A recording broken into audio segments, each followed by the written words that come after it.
Hi everyone, and welcome back to our weekly After the Fire game. This is our Game of Thrones, Song of Ice and Fire tabletop role-playing campaign. I have four wonderfully assembled human beings here with me today. Let's go around, have a chat to them before we start Players and Pieces, episode 7. And hot off the cliffhanger of last week's episode, Susie is with us again to see what's happened to Myria Greenmont. How are you doing, friend? Yes, I'm doing good. And as you'll see by the picture I posted on Twitter and by the testament of my good friends here, my Zoom name today is Death to Marin Martell, because they're all going to burn. That's fair. Eventually. That's fair.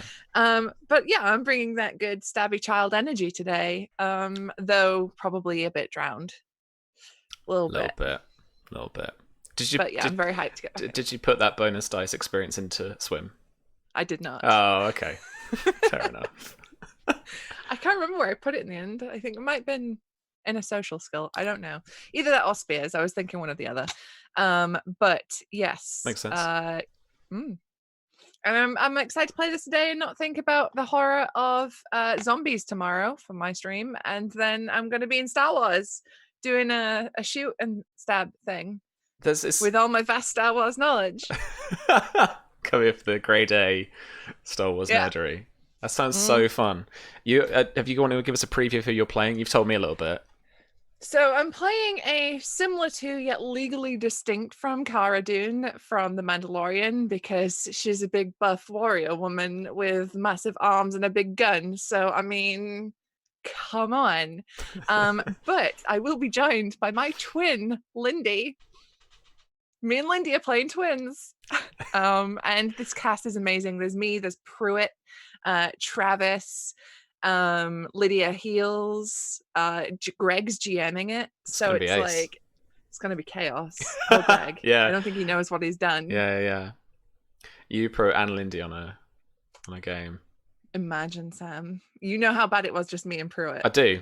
It was bad, friends. It was bad. But that's an encounter roleplay. You should come tomorrow for that. Cool. That's awesome. At what time does it start?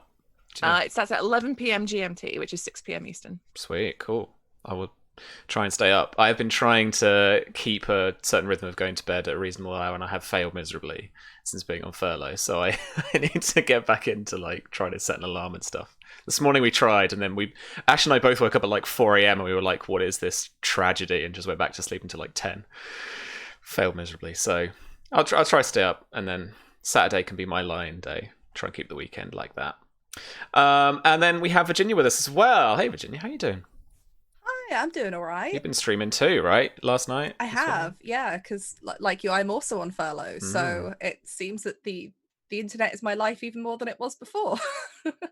But yeah, so I got back to streaming because I took a couple of weeks off to do some freelance work. So I came back with all of the Tomb Raider, finished Rise of the Tomb Raider on stream. Still doing Tomb Raider 2. I did the 2 levels that were terrifying. All underwater stuff with sharks. When I dropped in, there was a high death count, not going to lie. Sorry, just call you out there. But yeah, I've got a death count of about 78 at the moment, I think. I'm halfway through. It's because I suck at controlling Lara. And then I spent all that time playing Rise of the Tomb Raider. And then I'm like, what do you mean I don't use a mouse in this game? What is this? Welcome to game circa 98 or whenever it was. Yeah, for sure. Yeah, it's fine. It reminds me of watching my dad play it as a kid because I was too scared to, and then I played all of the underwater levels and remembered why. Yeah. But yeah. Cool. All right. Have you got any other? Have you got any more kind of scheduled up, or is there a regular stream? Kind of, yeah. So actually tomorrow I'm over on Encounter doing the last part of the Dishonored 2 shots that we did, which is going to be hilarious. I can't wait to see how they deal with this now. They've got to get out of the flooded district and trying to hunt down the guys who've run off with this very exotic bone charm by the looks of it. So that's going to be fun. And then I'm probably going to do another follower voted stream on Monday, which I do every other Monday. So you can vote on my Twitter for that. The poll will probably be up tomorrow or the weekend. Nice. And Tomb Raider on Wednesday, and then I think I'm doing a Twitch sing stream at some point next week. I haven't put a day in yet, but that was a thing I keep saying I'm going to do. So that would be awesome. If I doubt anyone's actually heard, but V has a chef's kiss voice, a music college aficionado. She doesn't tell anybody. Yeah. The funny thing is, though, I didn't go to college to do performance. I went to college to do music tech. So, and now I write and make RPGs for a living. So that's not a huge change of course at all. Mate, there's no college to go to for making RPGs. At least there wasn't when I was the lad. Although, the whole being able to sing and set up music equipment has helped a lot with the stream stuff. It means I'm slightly less confused when it comes to computers. The pro, mate. The pro. I'm here with my garbage 30 quid mic. All right, cool. Let's move on. Jason, how are you doing, sir? Not doing too bad. Can't complain too much. And even if I did, I don't know if it'd help immensely. But other than that, no, I'm doing pretty all right. So happy to be here with the fam once again. This is 2 weeks in a row. I can't not remember the last time I was called 2 weeks in a row in a casting call. So that's right. That's fun. Yeah. We do hop around a little bit on this one. Yeah, it comes with a territory of occupying two characters who are oh so fun. But as it stands, I mean, outside of the usual, ain't got much going on. So Grains of Truth wasn't this week, so it'll be next week, right? Is that what I'm thinking? Yeah. Grains of Truth will be coming up on Tuesday, same time, almost same time as stream. It'll be 8:30 GMT, 5:30. Nice. No, not 5:30. Jesus, not 5:30. 2:30 UK Eastern. No, Jason. 3:30 Eastern, 2:30 Central. There you go. As you can tell, I'm just on top of things so wonderfully. Time zones are fun. Yeah, outside of that, I've also got a few things going on with the fine folks over at Nerdsmith. We're getting together some trivia nights. We have a relief fund for creators who are facing unemployment. Please go to We Are Nerdsmith, their Twitch channel and their Twitter. Just give them a follow, because there are a lot of folks who are hit hard by these times, a lot of creative and wonderfully talented folks. Just help out however you can.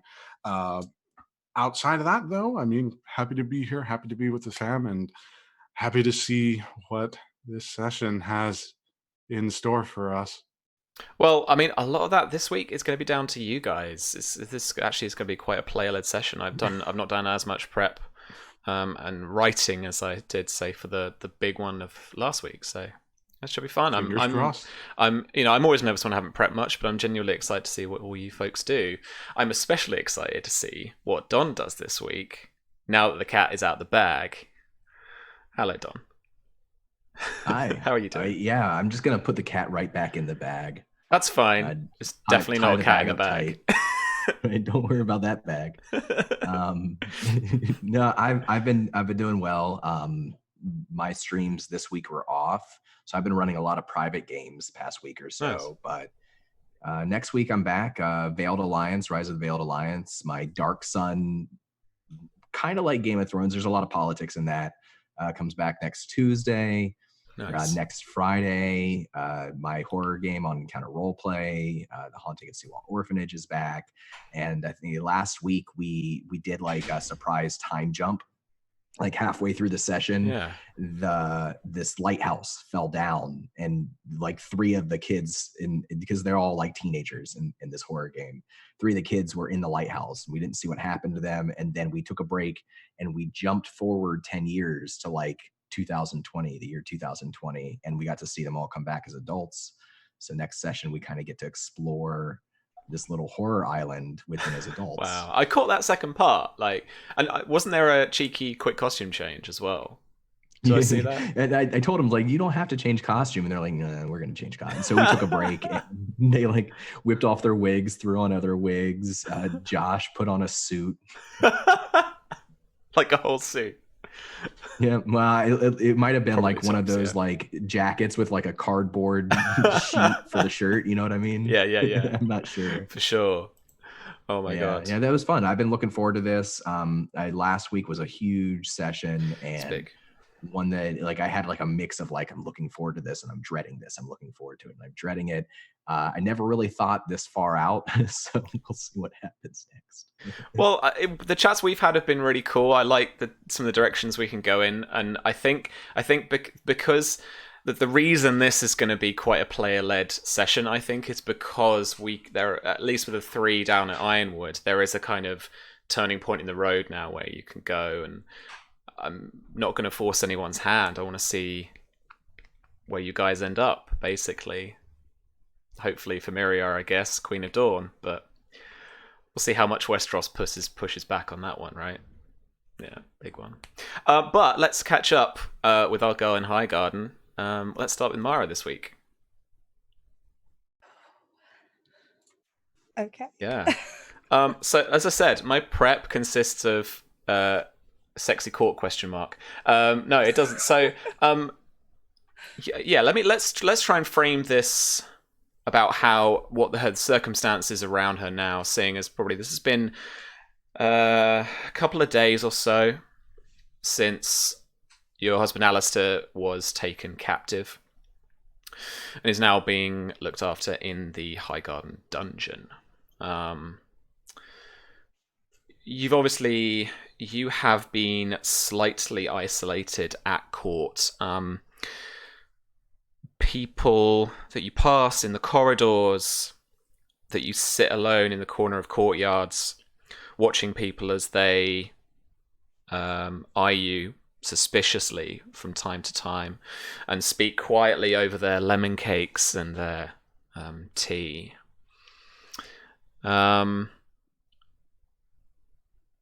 You probably take food to your room rather than sit amongst the nobility of the Great Hall when dinner is on. And as Prince Baelor is in town, dinner is also an event every night.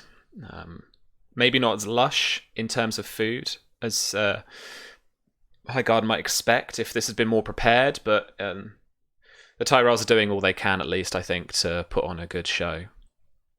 I think Mara probably attends one of those feasts at least one night out of the couple that it's been since, because she knows that she has to keep up some appearance. But I think that she spends most of her day in her room or on her balcony. That is her outside, because I imagine the afternoon after he was taken that she went for a walk to the Godswood and couldn't handle the people staring and whispering already, because she knows news travels fast in Highgarden and rumors even faster. So I like to think that I imagine the only few people that she's spoken to in those few days are her maid, who comes to dress her in the mornings. Not that it matters, because she barely leaves the room now. And perhaps one or two of the other servants, as she's had to request things or get things, but otherwise for the last couple of days, she's been holed up there. Did you want to frame a scene there? Is there anything you wanted to get up to there, particularly? Yeah, so I imagine it is the morning of the second day, and Mara is already, she's not sleeping. She's already up. She's been sat at her dressing table for the past hour, just kind of messing with things, trying to tidy without any real purpose, exhausted, not really sure what she's doing. And that's when her maid comes into the room. And I would name her, except I'm terrible for coming up with names on the fly. Chat, now is your chance. It was a female Westerosi name for a lowborn handmaid. And I imagine that this is I imagine this is someone that might have travelled with her from perhaps Fox Hollow on that second visit, or at least has been kind of assigned here at Highgarden. I don't imagine. Oh, V has paused. I thought maybe every time something pauses like that, I fear my computer has just had a wobbly. Every time. Names that we're looking at: Davina, maybe. Myria. Mary. Mary's a nice kind of simple name, or Marianne, maybe something like that. Oh, Ivy. I like that purple. Ivy could be a good one. Ivy's good. I like Ivy. Yeah. Well, we'll give it a sec. We'll see if V snaps back to life. In the meantime, otherwise we can switch over to Ironwood, check up on how Myria's doing. But we'll give her a sec. I don't think She looks She looks like she's about to yell at Alistair. Like she looks like she's about to lay, and that's the expression on V's face. That's the right look, now. right? That's what you done fucked it like. Yeah. Because let's be real. I definitely feel like the internet is bearing the brunt of the COVID-19 isolation. Like, Twitch has been a bit screwy the last couple of weeks. There's 2 Virginias. Hi, I don't know what happened there. My internet died for a brief moment, and everything stopped. Yeah, no worries. We're gonna fix it in post. Hang on, fix it. We're gonna fix it live. You're being recropped. Give me a second. Sign doppelganger. Yeah. Somebody. I just hope your other one doesn't go away again, because then we'll have this double thing again, and I'll have to redo all the cameras again. Suddenly, it'll just be. It's Virginia's all the way down. I mean, I've always wanted to break the internet, but not like this. It's all right, friends. Not now. We're pro streamers. We can do this. Right. We got it. I don't know what the last thing you heard was when I was talking. We were determining a name for the servant, which I believe was. Huh? Oh, I don't know yet, but I was also really interested because you were talking about whether this is someone from Fox Hollow or this is someone who had been assigned to you at Highgarden. Obviously, I think both have some stakes. Like, I would be interested to know like what you wanted to go for. I'd like to think this is perhaps somebody that has come with her from Fox Hollow. When she last left, that was perhaps like had come with her as part. Because I imagine that there were lots of other kind of like Oakheart servants and stuff that would have been with us, that would have attended some of the camp on the way back from the skirmish. So I imagine that this is somebody from around that time that would have been out at that encampment for some reason and was kind of pulled along with it. Second you disappeared, so now I'm redoing these again. Normality will resume in just a second. Right. Take 3. There we go. Beautiful. Okay, someone from Fox Hollow. We've had Ivy's quite nice. We've had Mary or Marianne. I quite like Ivy. I feel like Ivy is somehow fitting. Okay. Especially being in Highgarden. Sure. Ivy is lowborn. But she attends you. Is she young or is she older?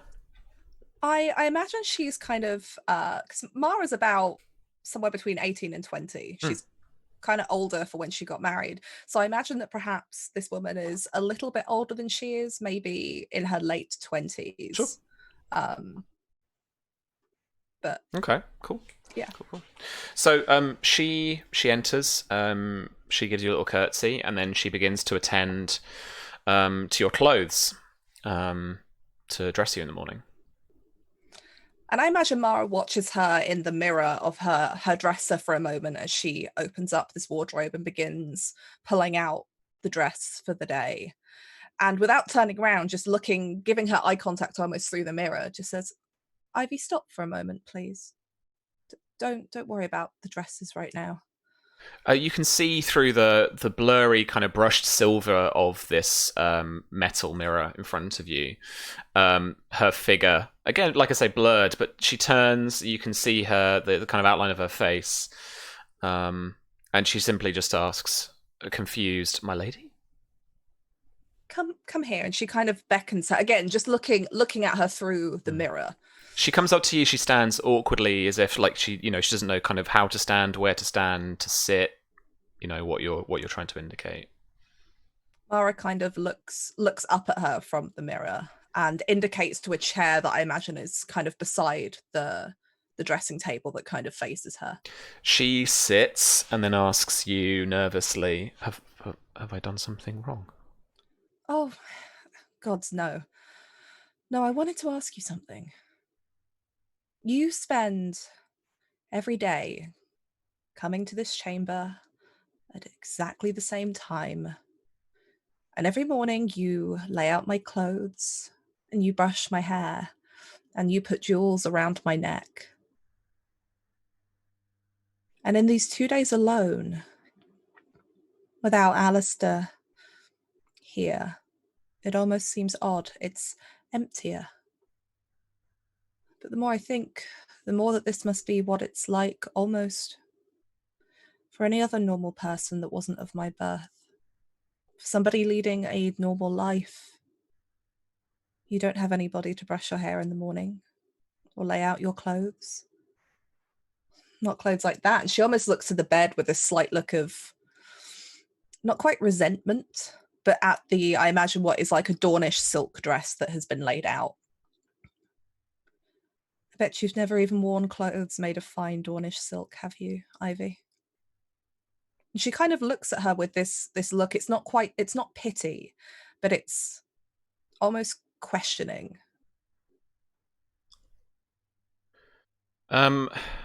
Ivy like looks about her feet and then shifts her eyes over to the door and then to the clothes as you indicate them. And she says, "When I was attending a lady when I was much younger, one night the other maids and I took to dressing up, just to see what it was like. Fine clothes, how to hold ourselves. Obviously, we haven't had the training as yourself, my lady, might have as a child, but being honest, it didn't bring me any joy apart from the act of doing it." No, there is not much joy outside of the finery that you get to dress in. Everything is politics, something I imagine you don't have to concern yourself too much with, aside from who is sitting on the throne, who is the liege lord of the place you are in. But Do you have family, Ivy, back at Fox Hollow? Oh yes, sisters.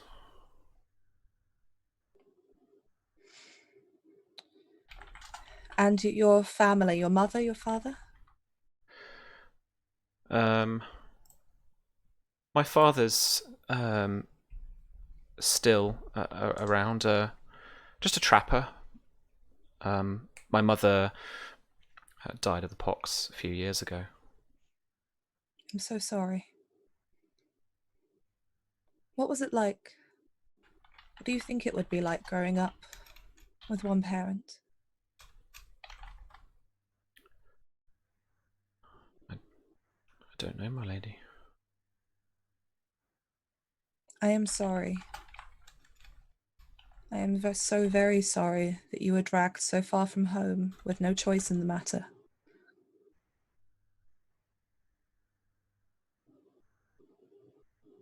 But can be safer than a life on a border hamlet or I don't know really. Easier than atop one of the Red Mountains. It's comfortable, even for the early morning work and attending to you late at night. Do you have everything that you need? These last 2 days have given me more time to think. Without Alistair here, who also does so much for me, I realise how little I do myself. You dress me, you brush my hair. Alistair gets anything that I need. I get to wander about these halls doing whatever I please. Same isn't for you. Do you have everything you need? Alistair normally deals with paying all of the servants. Speak honestly. You can tell she was about to speak and she was about to give you some pleasantries of that she has everything, etc. But she does, after a moment's pause, just say, "If it please my lady, I would love to get a letter back home to my father, to my sisters. Just to let them know that I am safe. We left in such a hurry before." I understand. You should have come to me before. And Mara reaches over and takes her hands and she's like, I have very few people left I can count on here at the moment. With Alistair locked away, most of the people here look at me with disdain and distrust. Even the rest of my maids, the ones here from Highgarden, they leave what they can at the door and give me pleasantries nice enough, but you are the only one that comes from home. Do you understand? Yeah, yes. Can you read and write, or do you need somebody to pen the letter for you? I'm afraid I can't, my lady. I never learnt. I'll write it for you, whatever you want. And we can send it off. The last thing I'd want is your family worrying about you. I put my trust in you, Ivy. She smiles at that, a little embarrassed, a little flush in the face as you say that. Thank you, my lady. But now we must see to you dressed. I don't see the point. I won't be leaving this room today, probably. I suppose I must face the outside world at some point. I was teased a fair bit when I was younger. But I learned that often if you ignore it, hold your head high. It doesn't matter how high-born you are, or low-born you might be, that self-respect goes a long way, and people can see that. She kind of smiles. Thank you, Ivy.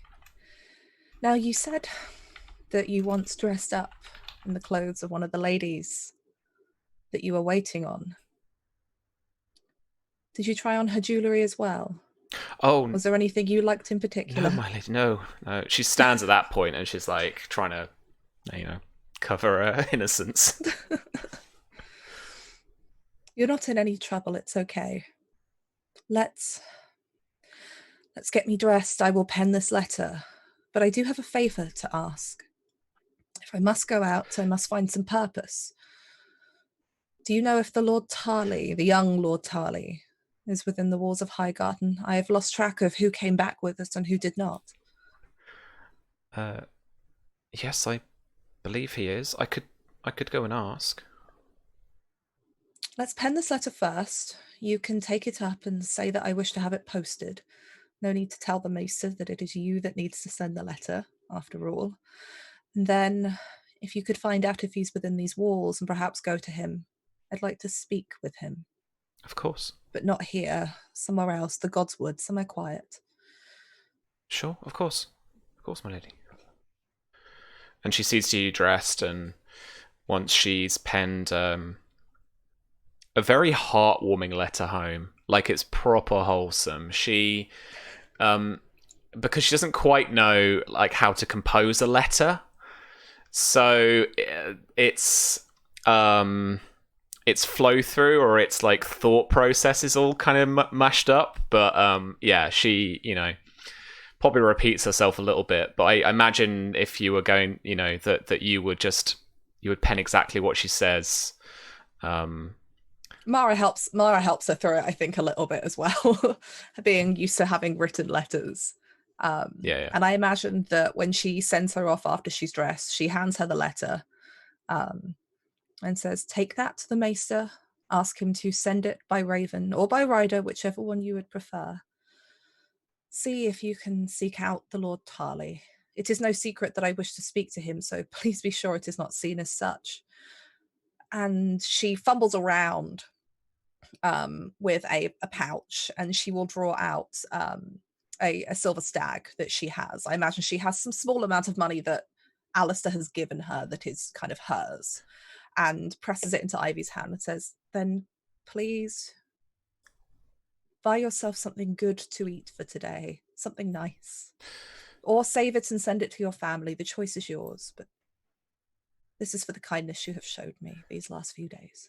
I mean, she looks at the 3 months worth of wages that you just put into her hand, and very nervously but profusely thanks you for doing that. But I want to do a bit of mechanical fun just for my benefit. Don't worry, silver isn't a poison. I'm just where is it? Come on. Where are our house rules? Right. Because we can do a test for how much money you have, right?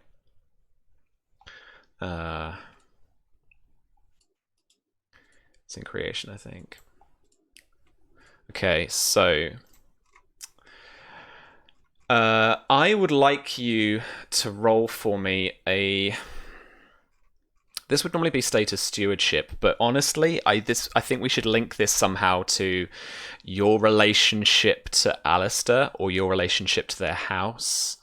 I think status applies, but instead of stewardship, maybe it's breeding, or it's a persuasion specialty or something, or... Imagine like status breeding, because I imagine that with how Alistair treats Mara, which is very equal in comparison to how some men treat their wives, he's let her deal with money before, way back at the wedding tourney, when there was that kind of argument over how much money was owed over some people that lost. He kind of let her deal with that. Yeah. So, and what is your persuasion rank? 4. Okay. Or is it the little number in the... No, it's the big number. 4. Yeah. So that's what we're going to multiply this test by, and that's how many silver stacks you're going to have. Cool. Okay, so status breeding. 14. You have 56 silver stags to hand. That was the loose change that was like scattered about the your quarters when Alistair got taken off, and quite frankly, probably still has the coin purse on him, or as it's been taken off him as he was taken away. So yeah. That's your nobility loose change. It's not going to get you very far in the Game of Thrones, but it'll certainly buy you a few more maids for a few more months if needs be. Yeah. Oh, to be fair, looking at my sheet here, I actually had like 100 and something silver stags in my thing, and 3 gold dragons apparently. I forgot Mara had actual money. Huh. All right. So well, I'll leave it at 55. I imagine a lot of that has been spent on the way to and from Fox. I was about to be nice, but I'm not. All you've got left is 56 silver stacks. It's what you've managed to... I imagine a lot of it has been spent on the way in taverns and in, like, where we stopped and rested. Dresses and jewellery. Dresses and jewellery and paying people. Yeah. Mara might have bought some nice dresses to this retail therapy on the way back, I imagine. In states of distraughtness and not realised how much she'd spent. You're not helping with my low-key hatred of her right now as she patronises this poor maid. Awesome though. Cool, okay. Alright, so she is off to go do that. I would like you to roll for me a cunning test, as this is your instruction to her of how to be subtle in Highgarden. Well, she's not trying to get this woman to be subtle. Like, she's open about the fact she doesn't want it to look like any kind of secret. She just wants this woman to find out if he's here. I mistook this. Yeah. Okay, I thought you were trying to be subtle. Okay, fine. Yeah, no. All of the questioning that she's been asked this maid is just her weird way of trying to process her thoughts, but she doesn't want to hide the fact she wants to go and speak to the Tarly boy, because she knows he's going to be called up on the trial because he was there. Yeah, but sure. She knows if she tries to hide this, it's going to look like she's conspiring, which implicates her, which she doesn't want. So yeah. Okay, cool. Thanks for picking the one NPC I hadn't prepped. All right, sweet. You've got a little blank canvas to work with. Cool. Okay. Let's then head over to Ironwood and Dawn, where we find Myria. Good. Waking slowly, your eyes blinking and straining in the morning sunlight, you push your arms down to try and raise your body from being face down, and they push into damp sand. And another wave lapping around you shocks your mind into remembering your fall into the cool waters of the Sea of Dawn. Looking around you now, you can see a deserted beach, hugged by rocks and beach grass. Your nose takes in the salty sea air, and in the distance, a trail of smoke winds its way into the clear blue sky. Out on the bay, down the shoreline a league or so away, you can see the distant blurry ships comprising the Dornish fleet. What would you like to do?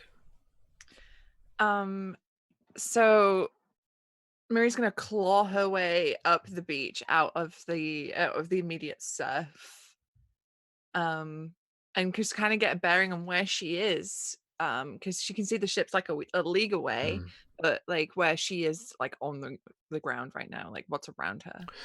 So as you've washed up, the ships are to your left along the shoreline, down the coast in that direction.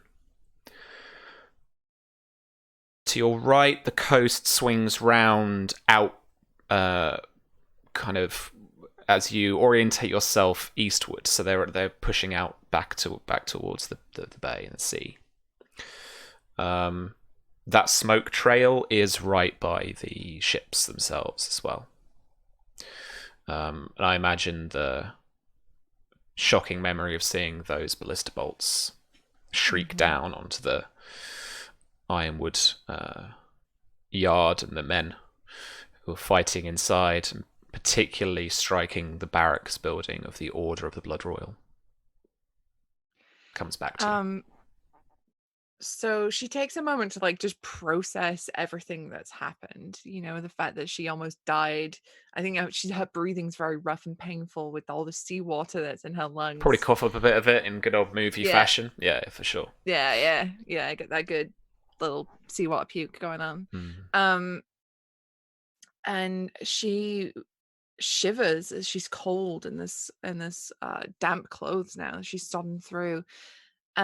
But she just begins to start walking back towards Ironwood. It's the only place she knows, really. You know, she's not going to go right down the beach, but maybe like go inland a bit and just start heading that direction. Sure. Clutching at herself, like trying to warm up. Okay.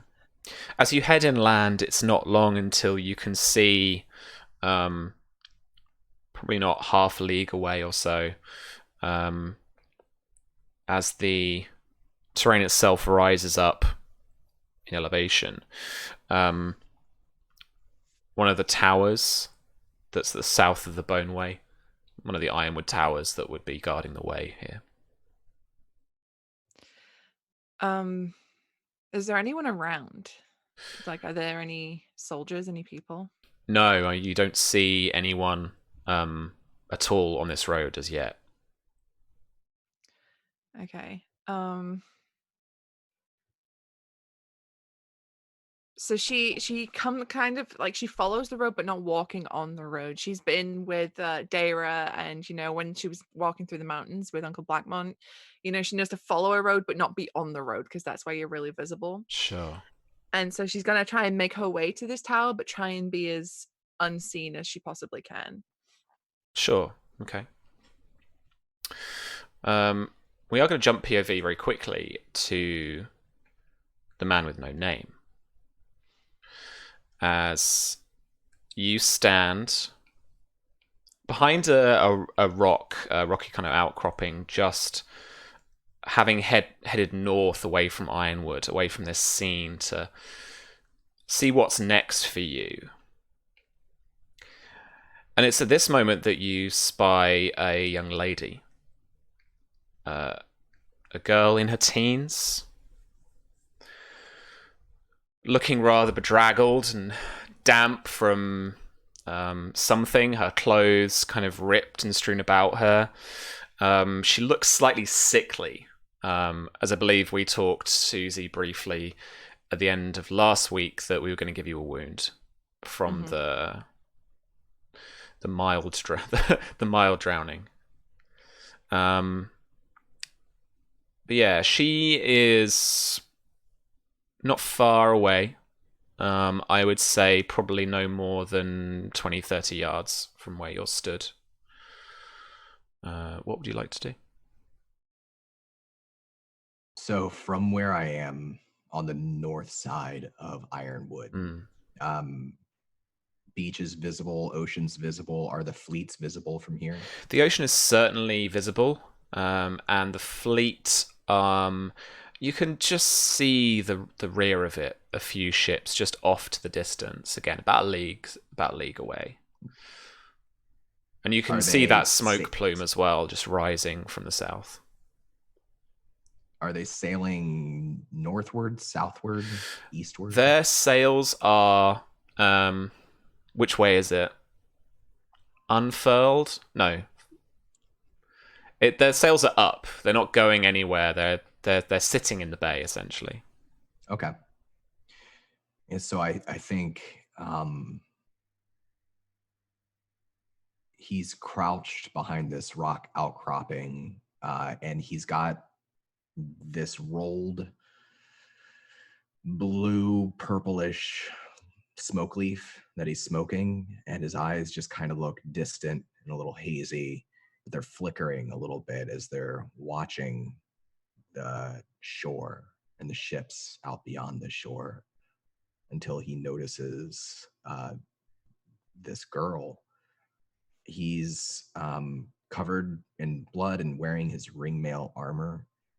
His long red hair, Rob's hair, is pulled back and tied back behind his neck. He would recognize Myria, correct? I think we said, yeah, he would. There is something about wearing a face and the magic that it contains that gives you some of that victim's memories. Their memories. To you, yeah. He's got slung over his shoulder the same pack that he's been traveling with for some time, the pack that Marcia gave him. And over another shoulder, he has slung the fine wooden longbow of Sir Alfred. Okay. And he just kind of watches her for a moment, crouched low to the ground, his eyes flickering. And then, without any provocation, he starts to weep, and he stands up at the same time. And as he stands up, one of his shoulders falls. He doubles over a little bit as though he were hurt and exhausted. And he begins to cross the distance between himself and the girl. So, Susie, that's the image that greets you as this man with red hair, a red beard, and these piercing eyes comes down from this like rocky outcropping. How much interaction, if any, has Myria had with Red Rob before? They were pretty pally at Fox Hollow. Okay. Rob and Myria used to play pranks on Oliver when they had time to spare. So she would know who it was. And I think the second she clocks him and she realizes it, her eyes just go wide, her face drops in shock, and she sort of, as best she can, like rushes to him. Hers is also a slowed and painful journey across the distance. But she just, Rob? He kind of collapses to his knees a moment before she reaches him so that they're almost eye level. And he just says, Lady Myria, you're alive. You're alive. And she just crashes into him with a huge hug. He manages a small smile as he almost is knocked over, and he just kind of gently wraps his arms around her.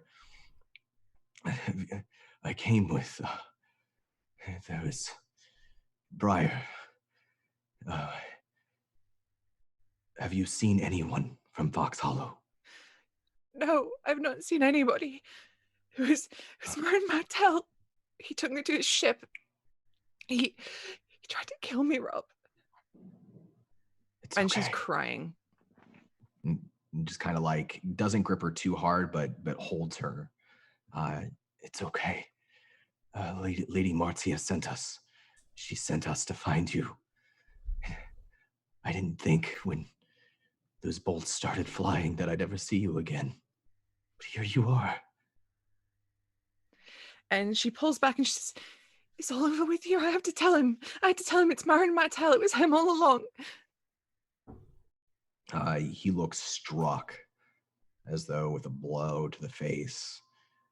He just sort of shakes his head and he says, no, Oliver's not with us. It was me and Briar and Sir Alfred. But Sir Alfred didn't make it, my lady. And she sort of collapses back on her heels. What happened? We were going through the castle. We were trying to find you. Looking for Marin Martell, we thought maybe he had you. And then the scorpion, those bolts came through the walls. Everything started to fall down. We can't stay here, my lady. It's not safe. Okay. And she's completely distraught. Her little face is just, she's heartbroken to hear about Alfred. But she rubs her cheeks and, okay, well, where should we go? Should we go back to Fox Hollow? Do you have a horse or something? Someone you can meet? There's a man in town. He gave us a ride on his barge. He's supposed to wait for us, but I don't know with this going on if he stuck around or not. We don't have horses. And my lady, I don't know what to do. I don't know. I don't know. He squeezes your arm. You are Lady Myria Greenmont.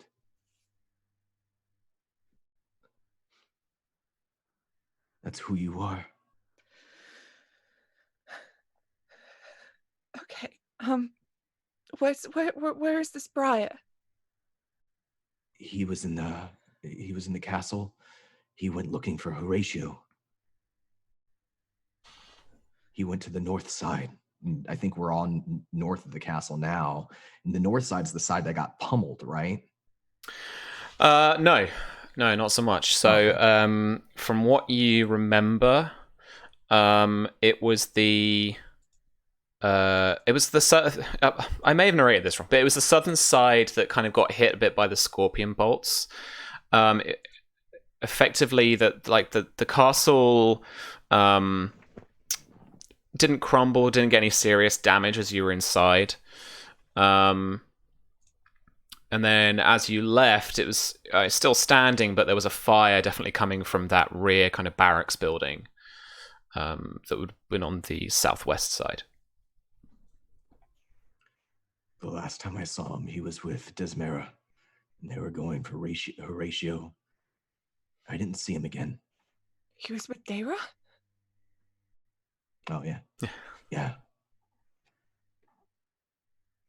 Daira's still alive. We can't leave them, Rob. We can't leave them.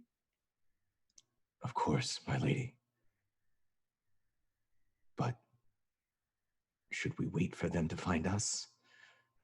Perhaps in town? Or do you think we should return to the castle? We should.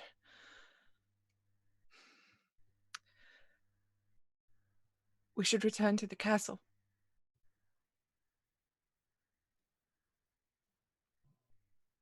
But I'm your servant, my lady. It'll be dangerous, Rob. I made enemies there. He looks back out towards the sea, towards the ships. Whatever enemies you meet there, my lady, they have bigger enemies to concern themselves with now.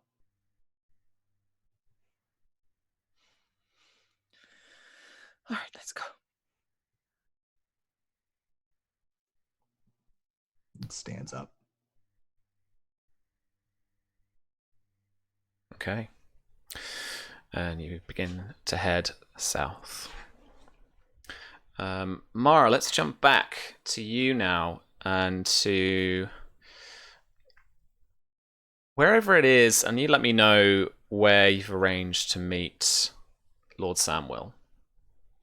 It's the Godswood. She wanted somewhere private, but not somewhere that would necessarily look suspicious. So rather than a clandestine meeting in some locked away, disused room, she's picked the Godswood. It's no secret. It's a place that anyone can freely come and go, but it's, I imagine, generally quite quiet as well. Yeah, absolutely.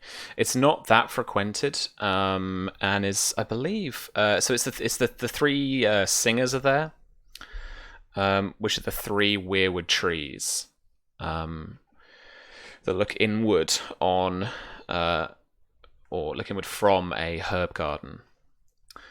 Let me just make a check here.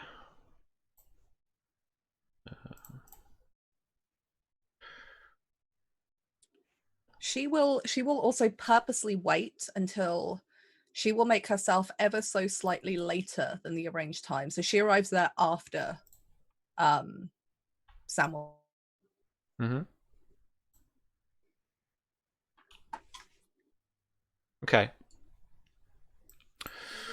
And as you pass by just that final like little courtyard before the three singers, you spot a duet of bards who are man and a woman, singing softly some of the sadder tunes of the Redgrass Field, who, like many people, give you that eye of suspicion as you head by, but they don't miss a beat or break from their song at all. Mara kind of gives not the awkward smile, but the smile that says, "Yes, I know what you're thinking." It's that kind of. She almost kind of nods slightly in acknowledgement of the music, which she does think is beautiful, but still gives the smile nonetheless, trying to take from kind of Ivy's advice earlier of holding your head high, and carries on past. Sure. As you enter the three singers, all three of the weirwood faces are in absolute despair. All three crying red tears as the sap falls down their trunks. And there in the green and red huntsman of House Tarly stands the young Lord Samwell, about your age.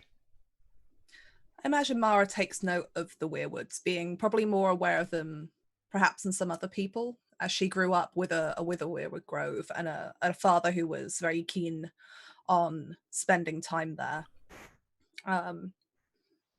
And she almost notes in her head that they look how she feels, as she makes her way towards the young Tarly boy. "My lord." You see him like jump in his skin ever so slightly as he's looking at one of the three singers as you say that, and he turns just over kind of 90 degrees to actually look at you, and is my lady, sorry, this place disturbs me slightly. You are not used to weirwoods back at House Tarly? No, and quite frankly, I'm not used to the intrigue and the eyes of Highgarden. This is quite dangerous, this meeting like this. Two witnesses to the events that your husband is about to go on trial for, and if we're to be seen conversing like this or conspiring at all, then questions will be asked. There is a reason that I sent my maid and made sure that she didn't try to sneak around to find you. I'm pretty sure that anyone at Highgarden could surmise that if we were plotting behind the scenes, we wouldn't do so stood in a place where anybody could walk through, and nor would I be stupid enough to send my maid to find out if you were still here. Well, you sound much more competent at Highgarden politics than I do, it seems. My mother was a Blackmont. My mother understood a court. I was very lucky that I got to grow up with her. My younger sister, not so much. God knows where she is now. But that is not the reason I asked to speak with you. I'm not here to try and convince you into spinning some lie or to say anything in my husband's favor if you don't already intend to. I came here to find out what you're going to say. I'm going to be hit with enough surprises when people come out of the woodwork with all sorts of lies and falsified information. I'd rather not have a surprise from you. What happened that night? And how the hell did you end up involved? How could you possibly think that was a good idea to somehow support? All right, V, we're going to start an intrigue. I'm going to let you go first. You've okay, and I think from the Weirwood trees, he's going to have a. You're going to increase your bait. No, that you're very good at this. You're gonna increase your base influence. So your like base damage by 1 because you're used to these these Weirwood trees, and he's not. I was kind of hoping a little bit the Weirwood trees might freak him out. I didn't know whether they had them in Highgarden, but who wants to lie before creepy god trees? Right, right. Yeah. So. Yeah, whenever you can use the environment to your advantage, I'll give you that bonus for sure. And I'll also let you go first, as you've really come on to the attack already. So make whatever action you would like to do. Remember your disposition. Figure that out towards him, obviously, and I've figured that out from him towards you, what he thinks of you. And then just whichever action and like technique you want to use. Okay, so I think she's going to influence him because first of all, she wants to find out why in the hell he would have supported it to begin with, because she's never heard his side of the story. She's only ever heard that Alistair got told Oliver was bad, and then suddenly the two of them rock up with that bullshit. So she's going to go for an influence. For a second, I didn't know which event you were talking about: the sleeping with them or the heading up to the castle and arresting them. The first bit was fine. Okay, it's the second bit. No. She's not Susie's giving us looks like. She knows how the first bit happened. She knows Alistair. She's not even the answer is because they be fucking. I mean, that's fine if that's the answer to the second one. At least Mara will know. All right. Your objective here is clearly information. So go on. Yeah, I think she's going to try and convince him to tell her because they have the three of them were intimate. She doesn't know him all that well, but she's trying to put the fact that she's come to him not to try and convince him to say otherwise. She just wants to know. She doesn't want a surprise. So persuasion, convince. Yeah, for sure. Oh gosh, I'm still trying to remember what all the bonus dice stuff was changed to. So yeah, sorry. You can talk through it if you need to, and we can always give you a hand. So that is so it's one bonus dice, and then there's also a keep dice. One of those, and I have to roll the keep dice separately because it doesn't let me put it in there. 1d6. So that will be 25. Oh. All right. Gives you 3 degrees, I believe. Yeah. So 3 degrees, and a convince is just your will rank. So will rank multiplied by 3. 12. Okay. And then is it +1 because of the weirwood? Or does that get added? Not yet. Like you haven't really used it to your benefit, but I mean, to be fair, like we didn't even need to go through that because you've just kind of knocked him out of the park. So he kind of considers it for a second and then says, I hadn't really thought about what I was going to say, but Alistair, after the hunt, Alistair came back to camp and was very, very frustrated. It seemed someone had got under his skin. I asked him what was going on, and he told me that Lord Mathis, Lord Costain, had told him what Sir Oliver had told him about how he'd, at the Battle of Vulture's Roost, gone up to see Lord Peake and had killed Lord Peake. I really don't remember the details, or maybe he didn't describe them to me, of the actual battle, or the actual events that Costain will have heard. Nonetheless, Alice's mind seemed to be made up there and then. He was to arrest Lord Oliver, Sir Oliver, and bring him here, possibly to Highgarden, to answer for his crimes. And he should have been. He killed a man in cold blood. He was worried because Sir Oliver was a very dangerous man. He was a good fighter. One of the best I've ever seen. I honestly won't doubt that. I won't speak against that. But he did have a furious reputation.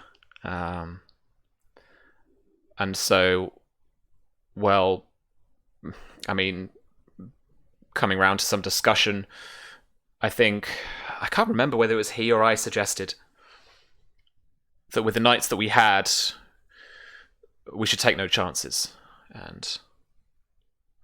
But you only meant to arrest Sir Oliver. Yes, we did. Well, that is good to hear. Not that I didn't trust my husband, but it is good to hear nonetheless. You do know that they are trying to pin something on you, though, don't you? I'm sorry. The murder that took place within your camp, the Tarly camp at Fox Hollow. Oh, God's that? I found a letter. I probably shouldn't have read it, and I don't expect you to lie if anybody asks you if I had. But I found a letter. I went to go and see the maester about my brother, who should have been here at... And she can't get the words out as she thinks about what might have happened to Simon. But in the letter, I don't know who it was sent by, but they weren't calling for blood at this trial. They were calling for justice. But it seems the both of you have been implicated in scheming all of this together in some kind of grab for power or name. I'm not entirely sure. I didn't have very long to read it. I don't think they're just going to call you as a witness, but they may also call you up on those charges too.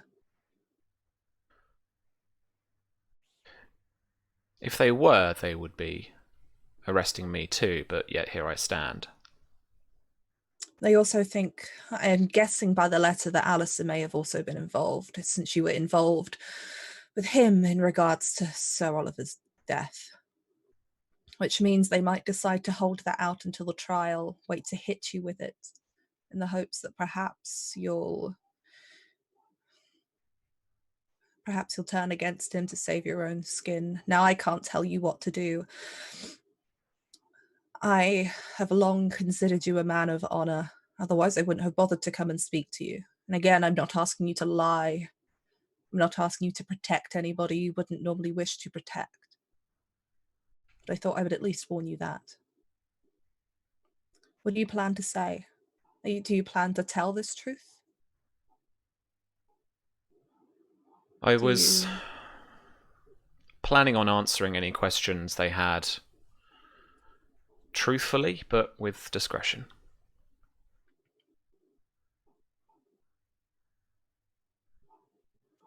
I would not... Truthfully is all I can ask at this point. I would not maybe go into as much detail as I have with you. At this point, I don't know who I can trust. Whenever trials come out at any court, people arrive from out of nowhere with evidence, with some kind of testimony, if they think it will move them along into the right circles or with the right people. I can't blame them for that. It is how the game of court is played. But all I can hope for is that the people that truly matter, who know what has happened, are truthful. I know you care for my husband. And I hope that you could trust me, my lady. I would hope so too. Because it is one thing to show discretion, it is one thing to do that, it is another to lie. Because if lies take my husband down rather than the truth, it will leave a child without a father. It will leave me without a husband and without a house. His parents bear no love for me. They'll marry me off as soon as they have this nice, wonderful heir to the house, to whoever might be politically convenient for them at the time. I have no protection without him. If it is any consolation, word is that his father, Lord John, is riding here. There is a reason I had not penned a letter to him, because I fear he will only make things worse. He bears absolutely no love for the Dornish. He refused to let Sir Oliver walk me down the aisle at my own wedding. I don't think he likes the fact that I'm half Dornish either. Neither does his mother. But then I suppose I am the woman that came in and married her son. What mother would want that? I suppose. But they won't protect me. If this goes south, I will need some kind of safety. I can't return to Old Oak. The last thing I will ask you, other than to be truthful in that trial, is if things don't go well, if something happens to Alistair, would your house offer me protection, even for a short while? I cannot go home. The actions of that night have cut me off from my family. I've penned a letter to Marcia, but there's no guarantee she'll even read it or accept it. Undoubtedly, if my sister returns to Fox Hollow, she will hear of what's happened and she will hate me. The rest of my brothers are dead. At least I think. I have no family now except Alistair. Fee, I need you to make a persuasion roll for me. And how are you doing this technique-wise? She is being very, very honest about this, because this is the only other person that she knows of in Highgarden that she has been at all close to. Alistair trusted him, and while she perhaps doesn't feel the way that Alistair does about this gentleman, she also knows that House Tarly are a powerful house that do have resources, and that if the worst happens to Alistair, she's going to need somewhere she can trust to go, because Old Oak isn't it. She doesn't trust Alistair's parents to treat her with any kindness, because she knows in their eyes she is the half Dornish woman that brought their son to ruin. That's how she thinks that will go. I imagine she's never had any particularly pleasant interaction with them. So she is being very genuine and trying to convince, not even, I don't know if it would be convince, I guess it would be more like a bargain. She is trying to almost beg that if the worst happens, could he offer her any protection, at least while she still carries this child until she knows what she can do. Sure, yeah. As somebody that clearly cares for Alistair, would he also care for her if the worst were to happen to this man that he obviously has some affection for? Yeah, for sure. I mean, I think I don't think it's necessarily bargain unless you want to make it explicitly about an exchange of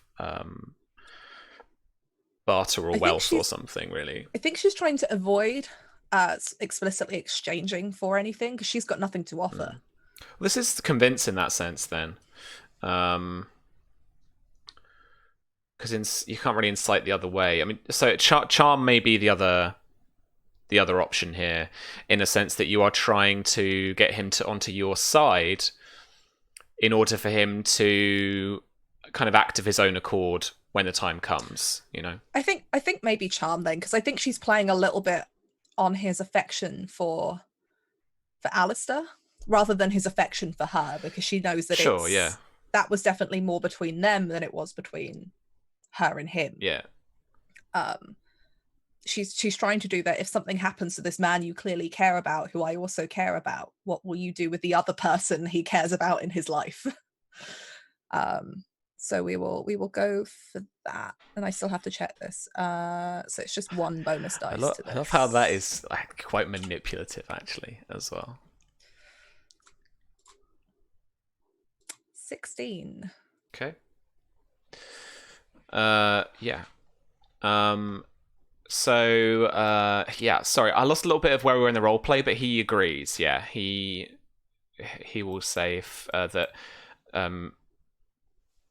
you know, he's not going to go all kind of, you know, no harm will come to you as long as I breathe kind of bullshit. She doesn't want that. She just wants to know that there's somewhere safe for her. Yeah. And her child. Of course, my lady. It's the least I can do. Thank you. And I'm sure the worst won't come to it. I'm sure the truth of this will be found. His Grace, I spoke to him, is very adamant of a just and fair trial. And I'm sure that if the worst does happen, that promise of at least until I've had this child and can find something, can sort a life where I am safe, and so is my child. I'm sure the gods before us, as she looks around at the weirwood trees,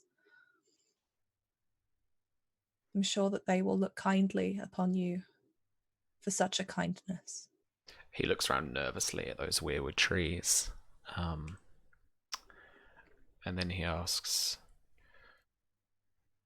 do you know who they are calling to judge? I imagine I do not. Baelor himself will be presiding over the matter, but I could imagine Longthorn is a definite. I would hope that whoever they call in has been called in by His Grace himself. He is a fair man, from what I can see. He's even allowed me to have some visit with Alistair on account of me being with child and this being a stressful time. Mm. You know, you shouldn't fear the weirwoods, my lord. They are not here to incite fear. Their faces despair now, but when the tides turn and things are well, they also convey joy as much as they can do hatred. They are just trees. Trees that many of us connect with the gods, but they are trees. They cannot harm you. She notices like how nervous he is looking at these trees, and it's a thing that she doesn't understand almost, of why people fear them. She can see it, but she has no real feeling, like she doesn't understand the feeling of fear of the weirwoods. And it's slightly, I think it probably, like, just on an unrelated note, bothers her that people are so afraid of them, when to her they are so wonderful, because she spent her childhood growing up around a weirwood grove. He relaxes slightly at that.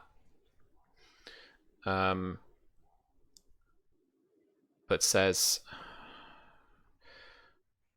we should not dally here any further. Good afternoon, my lady. Thank you. Thank you for your honesty. I do hope they don't try to pull you up on charges that you are not guilty of. Thank you. And he walks off past the courtyard as the bardic duet change pace and go to something more cheery and funny. I think Mara goes over to one of the trees, whichever one in her mind has a face that shows the most despair, that's got the most sap coming from the eyes. As she kind of kneels in front of it and reaches out and touches the tree kind of along the roots that are spreading out across the floor and into the earth. And she looks up at it. By all the old gods, please let this trial be fair. And if my husband is guilty, let the justice be fair. But I beg of you, do not punish an innocent child. And if I am guilty, punish me, but not the one I carry within me, please.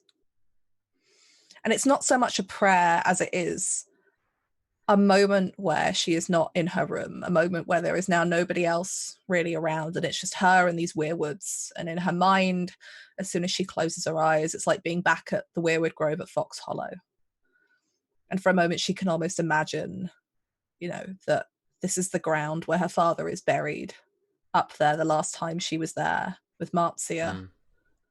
And it's more of a release of perhaps some of the pent-up fear that she has about what happens if this goes wrong.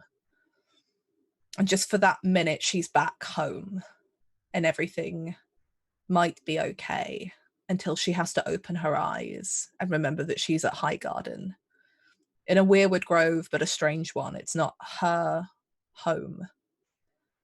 And I imagine that she makes her way to whoever it would be that she might talk to discuss whether or not Alice's father is coming and when he might arrive, because presumably he would send somebody ahead to announce his arrival or to announce when he might be there, because he'd have to be there in time for the trial. And she wants to find out when that is, because she wants to talk to him before he starts running his mouth. There is a reason that Mara did not write to either of Alice's parents to say he'd been arrested. Sure. All right. Well, it's really up to you in terms of an actual court here and the officials. There's obviously Godric, the Tyrell Maester. Let me copy this and throw this out to you.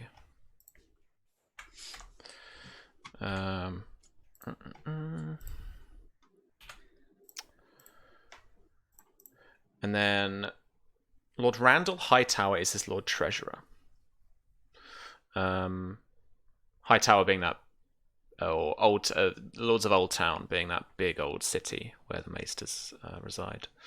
And then Sir Gawain Oakhart, effectively your kind of cousin now, being his steward. As his steward, he would be the person who looks after Highgarden when Lord Tyrell's away, and he's got a bit more bookkeepy to do the role. I mean, he could delegate as much as he likes, but essentially, I think she'd go to him. Sure, because he's an Oakhart. In her mind, I imagine that the letter may have even been sent to him to make them aware, or he would have been the person to open it, certainly, and perhaps was the person to write to Old Oak in the first place about it. So I think she will go to him, because they were the ones that spoke when they wanted an audience with Leo Tyrell, right? Yeah. When he came back. So she will go and seek him out because she wants to know what Alice's father's been told, the Lord Oakhart, the actual Lord Oakhart. Sure, okay. I would like you to roll for me, please, a status test. Breeding will apply, I think, here. This is to kind of like get the attention of the office, and I'm gonna get you to take a -1 dice to this because of the situation. Yep. That is an 11. Okay. So you managed to get him kind of late into the afternoon, really as things would be wrapping up within the offices of the steward, of the Lord Steward. There he has a couple of scribes working. Maester Godric is just seeing his way out. And as you enter, he takes a moment just to put some things away, and from your insight, from your awareness, probably notice that he's kind of going to try to compose himself a little bit. He turns and kind of in a very practiced way will say, "My lady, Mara." Sir Gawain, I presume and have heard that Alice's father is on his way here for the trial. You hear correctly. Lord John is on his way here. May I ask who wrote to him? Was it Alistair himself? I presume not. News travels fast in the Seven Kingdoms. Gossip doubly so. I can only imagine he heard from the road. Do you know when he intends to arrive or when he should be arriving? I should like to speak with him before he gets too caught up in all of this. He is my father by law, after all. And I still don't know. We never wrote back to Old Oak to let the good lord and lady know that I was with child. And I would like to be the one to tell him, rather than him finding it out through some awful gossip in the halls. Of course, I imagine his first inclination will be to try and see his son. But I'm sure he will seek you out at the earliest opportunity. No, he won't. I regret to tell you, but unfortunately, his lordship has never really taken very kindly to my presence. I am half Dawlish after all, and I understand that House Oakhart has a history with the Dornish. Understandable, but we had a disagreement at my wedding about who should walk me down the aisle, and I fear that perhaps his pride may have not recovered. I heard, and that's... Well, I'm really sorry about that. The blood between the Oakharts and several of the Dornish houses is... complicated. Yes. And long and tedious at times. Like most conflicts within the entirety of this realm. No one ever really knows when you're allowed to let go, and so they hold on to them with a vice-like grip. Ancient grudges, even more so. Would you care for some wine? Do you know what? I think I've had quite enough of drinking wine. I feel like all I've done the past few days is sit and drink wine or eat sweet foods, whatever it is somebody decides to bring me that they think will make me feel better. He pours himself a glass of Arbor Gold.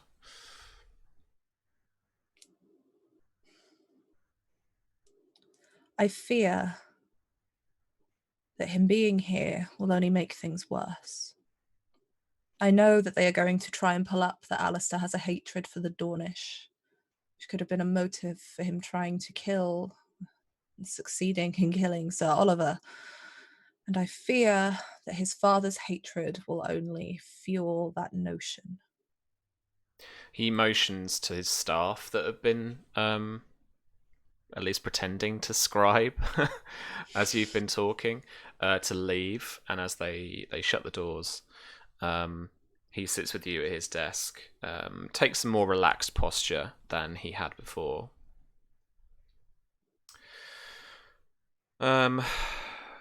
Yes, I mean, I imagine that he only has Alistair's best interests at heart, but I can imagine his own prejudice clouding his judgment in this matter. I can only imagine his elation when he heard the news. Yes. And the last thing we need is him gloating about his son murdering a Dornishman.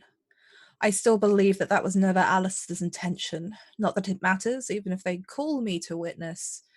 Most of the people in that room will ignore my testimony on the grounds of my gender. So I do not believe that he did intend to kill Sir Oliver either. Lord Mathis, when he came to see me about yourself and your husband, was very complimentary. He is very kind.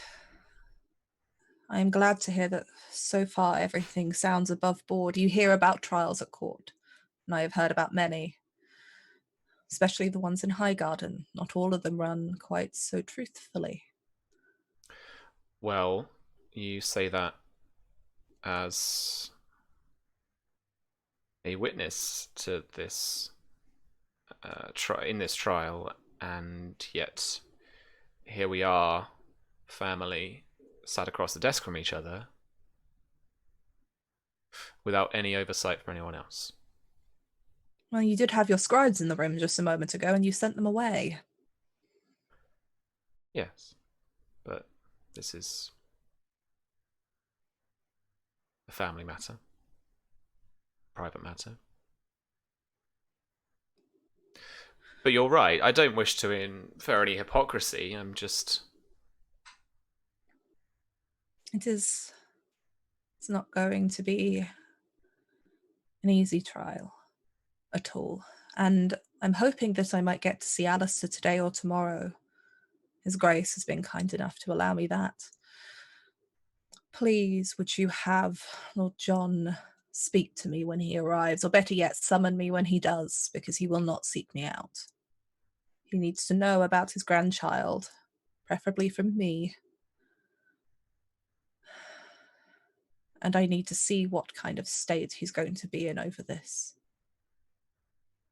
Like you said, I can only imagine his elation. Perhaps Alistair will actually get some recognition from this for his father, which is a worrying kind of encouragement. But Alistair is not his father. But I fear that his father will cloud what people think of him. I don't know if that is something that should be taken into account in this trial. But you were the only person I thought I could come and see that might know anything about his arrival. Believe me, I am not trying to sway this. I want justice as much as anybody. If my husband is innocent, I wanted to see him declared innocent. But if he is guilty, then he is guilty.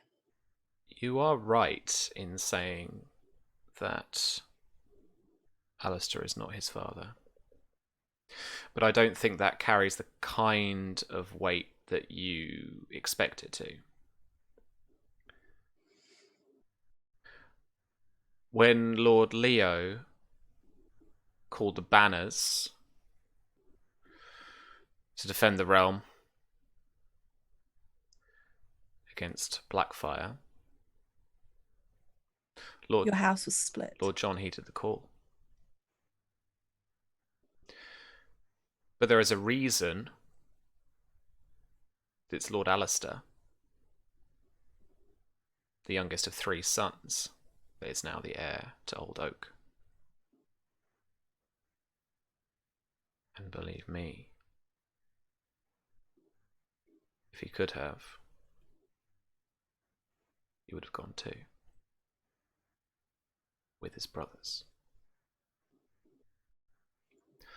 All of this the Crown will know, or will find out while they are here. And I can't help but think that in the back of Prince Baelor's mind, that will be playing. The rebellion tore many families apart in one way or another. Your house was split. Mine lost all of its male heirs. My last brother was a maester. He never thought he'd be called to lead. I can't help but think that there is nobody in this realm that is entirely innocent one way or the other when it comes to that rebellion, regardless of who you support. And at least we have Prince Baelor's reputation for clemency on our side. I spoke to him. Well, rather I went off in a slight fit of madness and demanded to speak to him while waving a sword about in my hands. How I didn't get run through by one of his guards, I still don't know, but I went to speak to him, remind him that we support the Crown. We did not intend to go against the Crown. He was very kind. I hope that his reputation is as true as they say. I don't really know what to do now. My maids come in and out every morning. I wander around, people whisper. Nobody really wants to talk to me. Anybody that does want to talk to me, I have to be careful that any meetings with them are known about. People have seen me, so it doesn't look like I'm sneaking around. I don't really know what to do. I just want to see Alistair. He looks so hurt. I had to come back and tell him there were guards on the way to arrest him. To go quietly. That I understood he was innocent and that for once in his life he should perhaps just be humble at this trial and hold his tongue a little, even if he thinks he's right. Even if he is right. I don't know what he thinks of me now.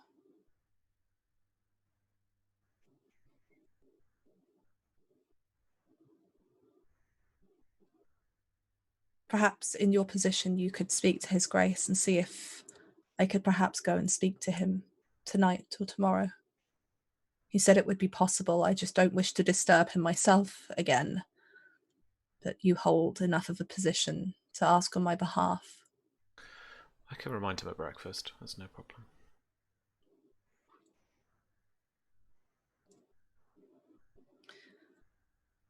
I don't think there is anything more for me to say, really. I just have to wait for Lord Oakhart to arrive and see what kind of chaos that ensues. And I suppose I will retire to my quarters tonight because I don't think I can stand another feast where everyone at the table acts like I'm going to give them the plague if they come within 5 feet of me. And I was about to ask if you'd join us for dinner. As long as I'm not sat between the two houses I was sat next to last night. The conversation was awfully dull and I wasn't even a part of it. Of course. Well, we'll sit you with who we can. I will try. I suppose I have to keep up appearances, but it's difficult. The entirety of this court doesn't want anything to do with you. When only a week ago, people couldn't stop giving me pleasantries about how wonderful I looked and how I must be worried about the bump showing through my Dornish silks, but how they sure I would look radiant nonetheless. It's amazing how quickly people can turn cold. It's an accusation without a verdict. Completely understandable. I will go and get myself dressed for dinner then. And she will make her way back to her rooms. And she will put on something that is not necessarily extravagant, but is nice enough looking and probably bold enough. Another Dornish silk dress. Not so Dornish as to offend, but just enough and in a nice enough colour that it's like, fuck you, I am here. And I'm at court just like the rest of you. So it's that kind of thing. She wants to wear something that won't make so much of a statement it becomes massive gossip, but enough that the people who have been particularly mean will feel a bit like, oh, she has actually turned up. Shit. That's fair. Like I imagine she's got some gowns that are like halfway between, so they've got that loose kind of Dornish style, but they've got the higher necks and the more like structured bodices of Westerosi dresses. Sort of the shoulder pads, mate. Dornish dresses. She's going for a power dress those for power this dinner. Shoulders. Yeah, for sure. Absolutely. Dressed to impress. Cool. Okay. Awesome. Briar, we are going to head over to Yronwood, where you are exhausted. Overnight, Salistria hasn't let up in trying to follow her nose. But from your orientation of where you are, you've now left the kind of boundaries of the actual castle and keep and even the town with the little town with the bay. And have headed north, but Salistria has taken a very zigzag approach to looking for things, and you get the impression quite early in the morning that she maybe has just lost the scent as she's trying to look. But then, as the sun begins to come up, and as she takes the odd cat nap, and you take that chance to have a kip yourself, but stir at a moment's kind of the ground scrapes, or you think she might be getting up. It's a very, very disrupted sleep. In the morning, she's almost reinvigorated. Something's driving her again to look, and she heads further north. As you leave the pillar of smoke and Castle Yronwood behind you, and the bay with the Martell fleet, and you head north towards the Stoneway. And coming up towards a tower to your left-hand side, you start to follow a pathway towards that. And then slowly but surely, two small figures are etched out on the horizon. And as you get closer and closer, you can see a shorter person with who you are sure has the long red hair of Red Rob. What? Oh, do not be a dream. Do not be a dream. So at this point, Salistria bounds out towards the pair and is outpacing you. Or at least, let's roll for it, heck. Let's roll for it. Oh, she's going to outpace me. Agility, I'm assuming. Quickness? Athletics run. Athletics run? Oh. I don't think I've ever rolled run either. I may have a shot. You may. I don't have a shot. We're looking for a 16. Wow, we both got 1s and 6s. Wow. Yeah, no, I got an 11. Oh yeah, right. Okay, cool. So she, by just 2 degrees of success. So she bounds out, and you lose her by a good at least 50 yards or so as you start to fall back as you're running towards the pair as well. Both Rob and Myria, make me an awareness test, please. Is this awareness notice? Yeah. Awareness notice. Okay. We're only looking for a 9. Okay. I got a, hang on, because I get to reroll once. It's overkill, but you know. All right. Doesn't change.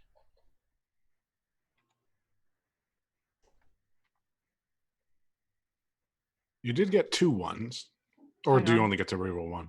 I only get to reroll 1 because I have 1 bonus die. Oops. Oh, okay. Cool. You both hear the bounding of an animal behind you, and as you look round, a shadow cat is careering up the dirt track directly towards you. What's your initial? What's your first reaction? Right. Yeah. Rob immediately slides. He draws. Let's see. He slides 2 daggers from ankle sheaths out and steps, keeping low, crouched to the ground in front of Myria, and he just says, "Stay behind me." And Myria moves behind Rob, puts a hand on his shoulder. Grabs a rock. Grabs a rock. He does. He won't like look all the way back, but he's like, "My lady, do you have a weapon?" No. "Take this." And he offers a knife. Okay. Offers a stiletto. And he draws another stiletto. He's just full of knives. Yep. It's like this is like Rogue of Game of Thrones, man. He has knives everywhere, just made of knives. Yeah. Excellent. Love it. Okay, so this shadow cat bounds up towards you and stops about 5 yards away. Its front of its body low, its ears back, and it is in a low but quiet growl to you, Rob, as you stand in front of Myria. He doesn't try to interact with it. He just waits. He just watches. His gaze gets a little distant again. His eyes kind of flicker back and forth a little bit as he watches. And I think he remembers seeing the shadow cat in the battle, just like randomly in the battle, tearing apart Ironwood soldiers. Yeah. I think as Salistria pulls up and Myria gets a good chance to look at her. And Myria is very familiar with Salistria because Myria as a child was like, "Kitty!" and was all over her. So I think Myria squeezes Rob's shoulder and says, "Rob, I think this is Salistria." And she's gonna tuck the knife into whatever remains of like the sash that she's got in her dress. and she's going to move around to the side of him and crouch down and offer out a hand. Okay. Can you roll me animal handling charm, please? Sure can. Why did I put her away, honestly? An 8. All right, you got exactly what you needed to do. Yeah, her ears come forward slightly as you like, yeah, and the growl stops, and then she slowly pads up towards you and gives you a sniff. And I scritch her behind the ears the way she always liked when I was at Fox Hollow. And just hug her around the neck. I'm like, nice. Yeah. She sits on her back legs. Rob probably takes a few steps away as she's wrapping her arms around Salistrea's neck. Doesn't sheath his knives, but it stands up straight, so he's a little less wary. Okay. How did she get here? Salistria looks over to you, Rob, and gives you a sniff. And you can see, even in her feline eyes, there is a kind of suspicion, a kind of...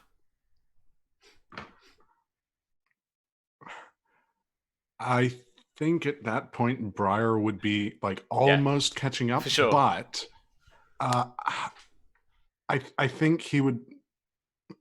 Of course, he wouldn't like know exactly what to look at, but as he sees, I think he's going to notice the sort of suspicion first. So he's going to look to Rob a little weirdly, but then immediately like turn to Myria. And it's almost like his mouth is agape and his legs give out from under him as he just sort of falls forward on his shield and just stares at her. And she pulls out from the hug with Salistria and looks at him. You must be Briar. It's you. Yes. What? I'm Myria. Rob said Daira was with you. Where is she? Gone. Gone? Gone where? This doesn't rightly matter. Yes, it matters. God, fine. Castle. She wasn't letting up on Horatio. She's in the castle? Fucked if I know. All I know is that we're here now, and we need to leave. I can't leave her, Briar. He's going to take a look at Rob, like, excuse me? Like, this was our mission? Yeah. We go now? I think Rob comes over to Briar, because Briar's like dropped down to his knees, right? Yeah, and sort of like behind his shield, like almost clutching it.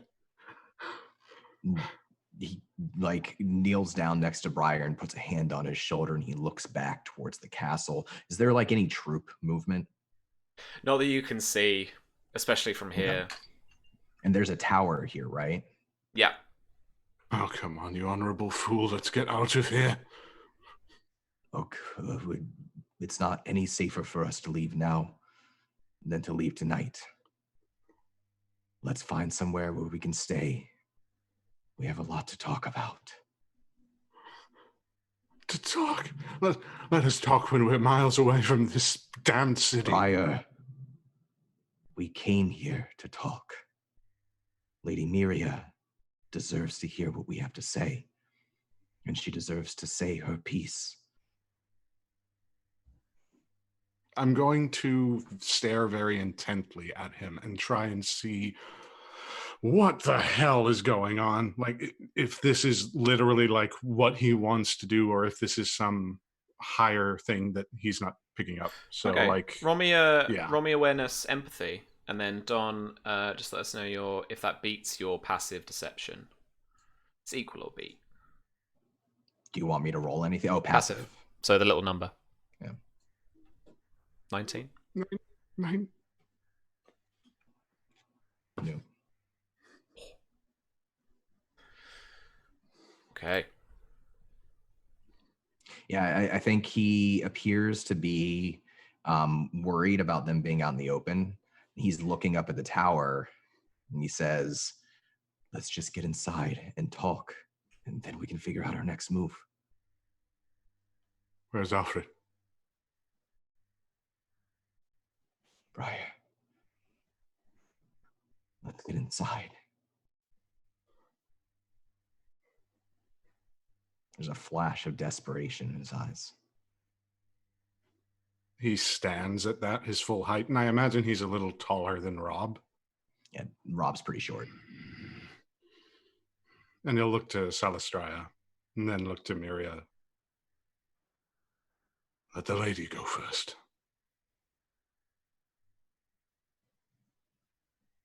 We don't know if this tower is guarded, but it's the closest thing.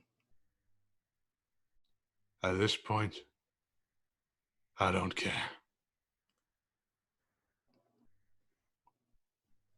He stands up about the same time as Briar and gives him another pat on the shoulder. All right.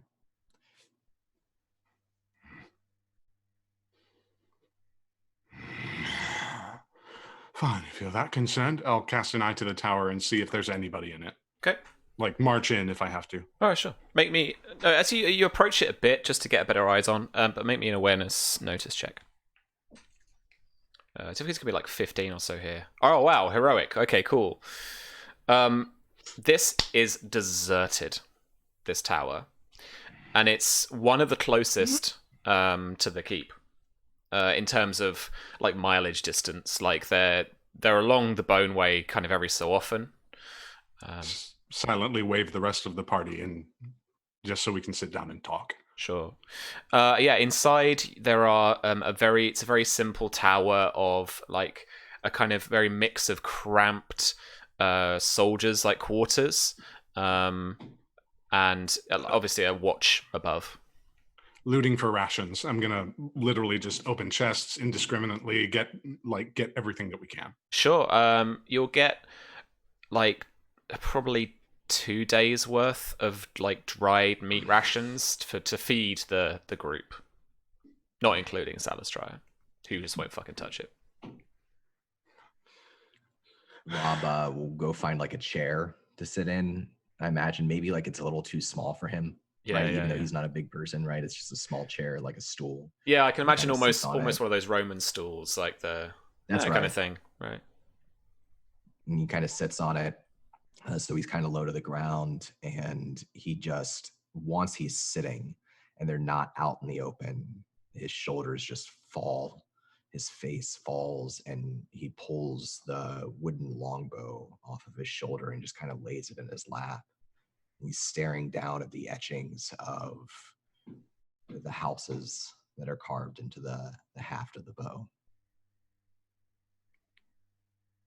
I think Myria has like grabbed like a blanket or something was in here. You know, it's like soldiers' quarters, and she's just got that around her shoulders because she's still cold from damp from the sea. So she's just trying to, and she kind of just sits. I think she just even sits on the ground next to Salistraya. She's always got a hand on Salistraya at this point. Like she's clinging to the cat. Dead then.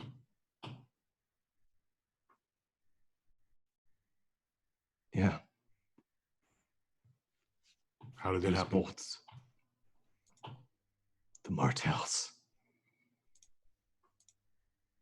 came through the walls. One of them through a window. He was right in front of me, Briar. He was right in front of me. Men die. It's a tragedy when it happens, but it happens nonetheless. I can tell that's probably the first time that you've seen something like that, so I'll be nice and honest with you. It's not the first time, Briar. Then you know it doesn't go away. Fine, then. He'll motion for the bow.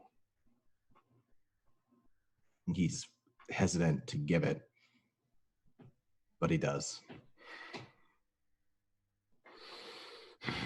Trader will want something for this. It's wartime now, so got more than enough desperate soldiers. What?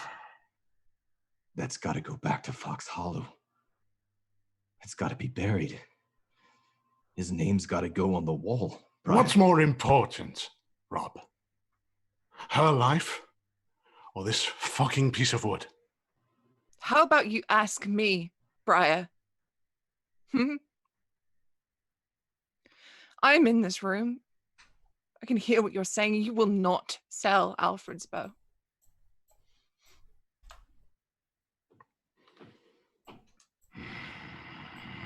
He had been standing at this time, but then sinks into another stool and looks over to Myria at this point.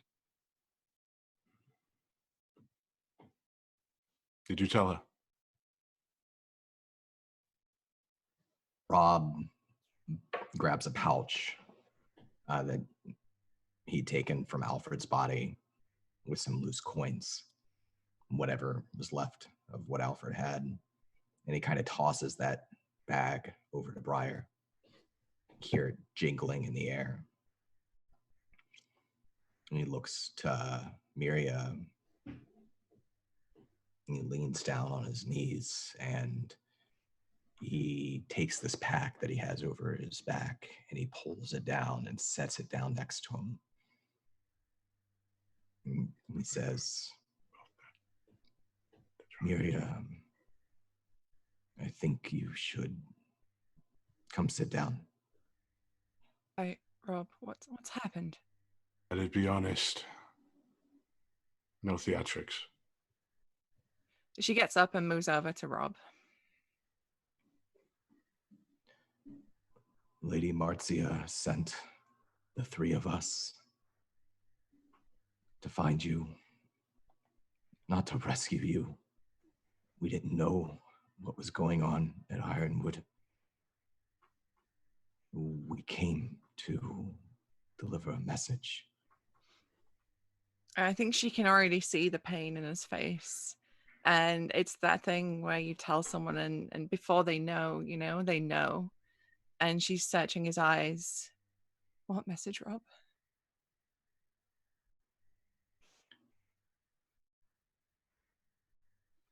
Here. No. Sir Oliver Ironwood is dead.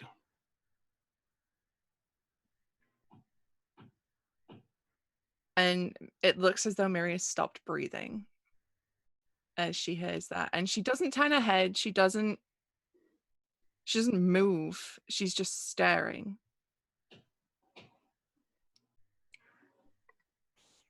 These are some of his effects. Lady Marcia made it clear that we were to deliver all of these to you. He gestures with his head down to the bag. And she reaches in, she pulls out his shawani, or the dress that was made from his shawani, and she feels that fabric. She recognizes it.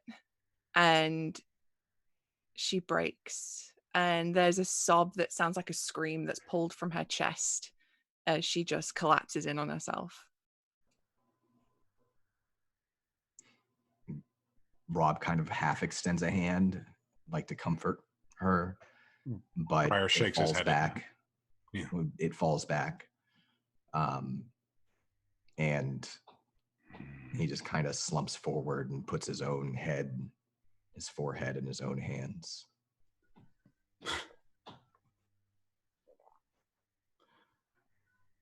Two honorable men, dead to find you.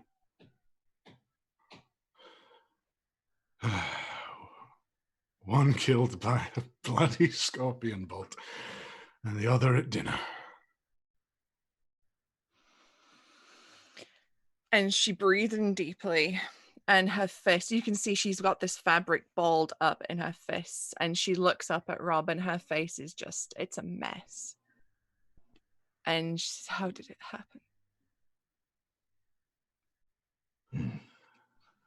Same way. Could ask your sister, I suppose. Rob her husband shoots did. Rob shoots Briar a hard look. It's a different. I don't think Rob's ever looked at Briar that way before. She deserves the truth, does she not? Why dress it up with lies? Being honest and being kind are one and the same, Briar. Then consider mine a kindness. And Myria snaps. She turns to you, Brian, and she screams at you, I've had enough of you. Get out.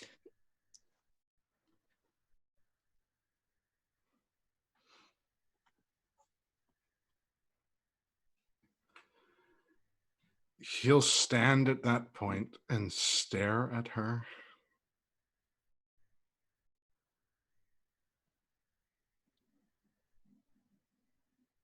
I saw him.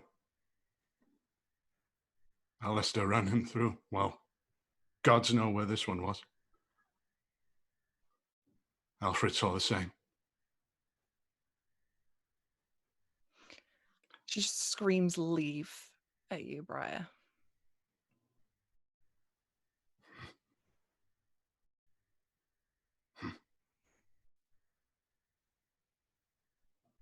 He'll look to Salistria and just kind of shrug.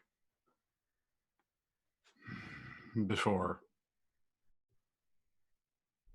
standing outside.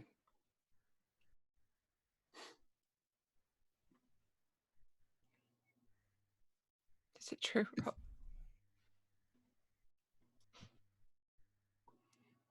Watches Briar moves to like stand outside. Is that what you said, Jason? Yep. Watches him standing outside.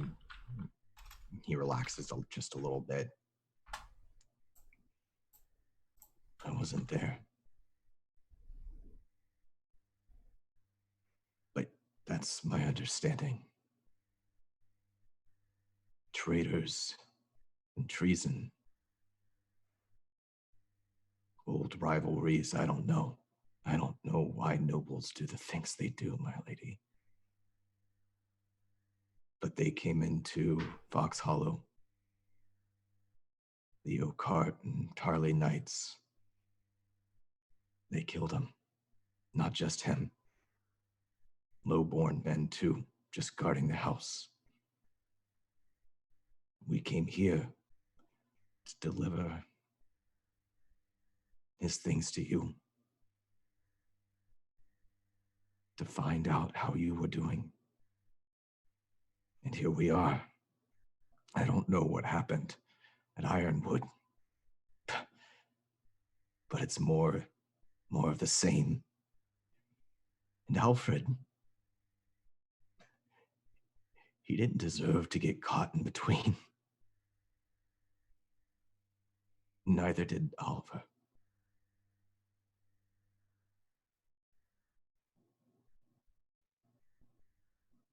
Supposed to come back. We were going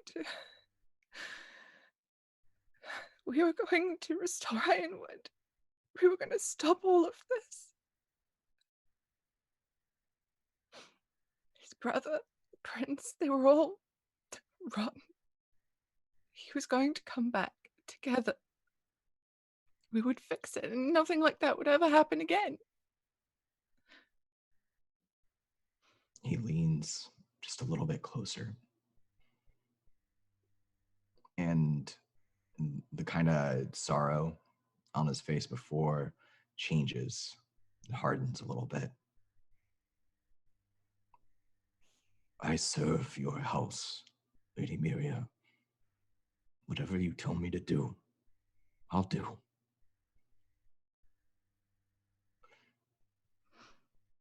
Somebody should pay this.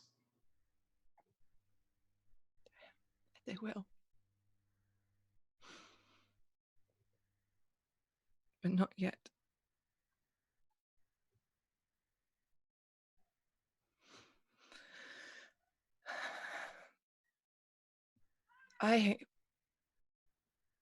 While I was here, I was pretending to be Oliver's daughter.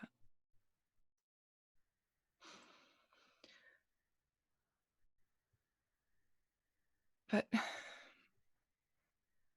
don't feel like that's pretend, really.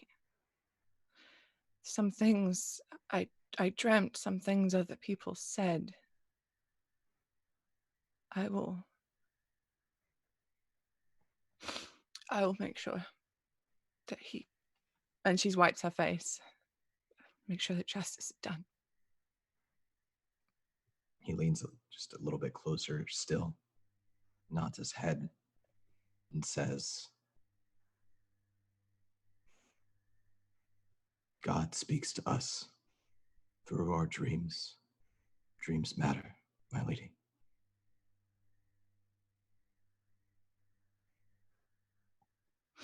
Will you stay with me, Rob? I will. And he gestures just with a tilt of his head towards the door. I know he's a crude man sometimes. But Briar's a good person. Good fighter. I don't think I would have lived to find you if he hadn't been with us.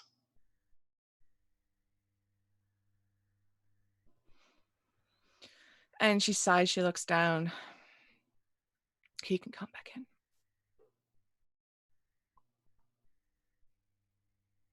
I'm just gonna get a bit of air, my lady.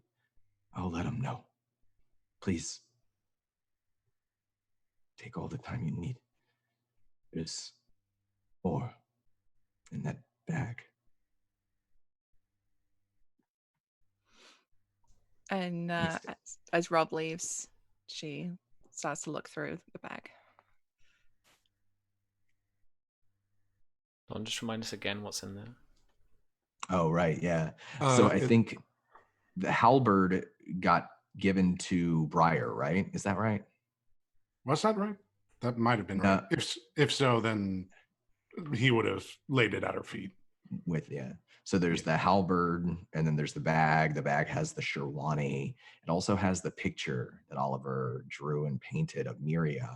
Yeah. With her, she has these fierce, defiant eyes, and her dress that she's wearing is painted specifically in ironwood colors, the colors of their heraldry. I think that's it, though. Rob will just kind of step outside to join Briar and just kind of say, thank you for staying.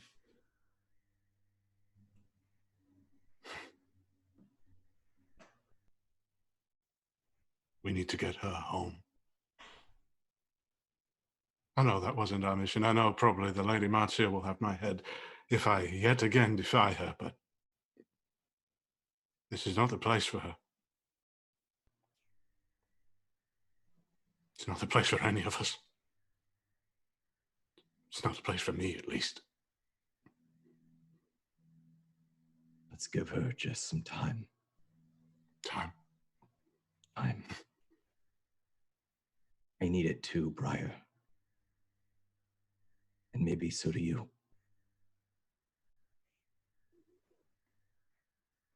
He'll step off from the wall,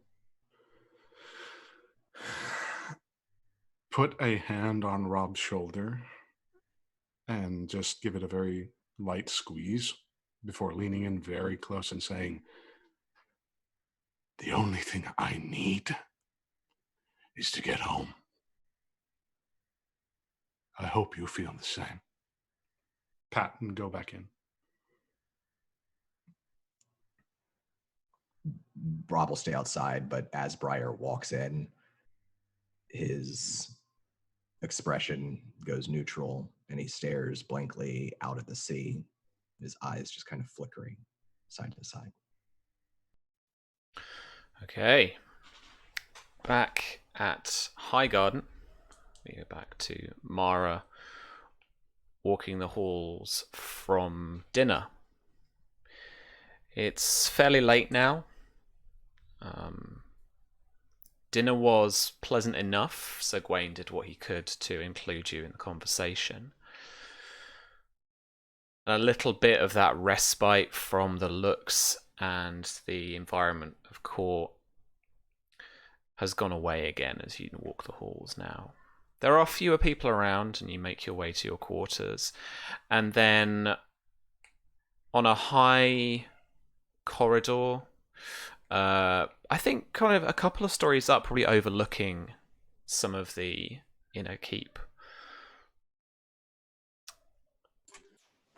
As you turn a corner, Lord Mathos catches your eye and starts to walk with you as you walk back towards your quarters. Lady Mara. Lord Mathos, what do I owe the pleasure? I wanted to see how you were. And tell me, would you like the pleasantries that I give to everybody else, or would you like the truth? Oh, the truth, of course. As he kind of eyes someone else. Someone here just kind of casually eating an apple in like mama's garb. As he hushes for just a second as you walk by them. And then continues. I wouldn't be asking if I didn't want the truth. Terribly. I spent most of the last 2 days in my rooms, on my balcony, because it's the only place I can be where people don't look at me like I'm a criminal. It's the only place where people don't whisper about me, at least where I can hear them. Guilt by association is one of the defining features of the courts of Westeros. My mother warned me as such when I was younger. I understand. In people's eyes, you will likely be as held as guilty as your husband's actions. If he is to be decided, it is to be decided that he is guilty of murder, I imagine. I haven't heard the exact details of the account. I imagine that is exactly what people will think. And it's even worse. Sir Oliver was not just a member of the Greenmont household. He was my godfather. He was like a second father to me. He was the man that walked me down the aisle at my wedding after my own father passed. I can't help but think that he is turning in his grave at the events that have taken place. But I don't really know what else to do. I've already been through the period of flying into a fit of madness.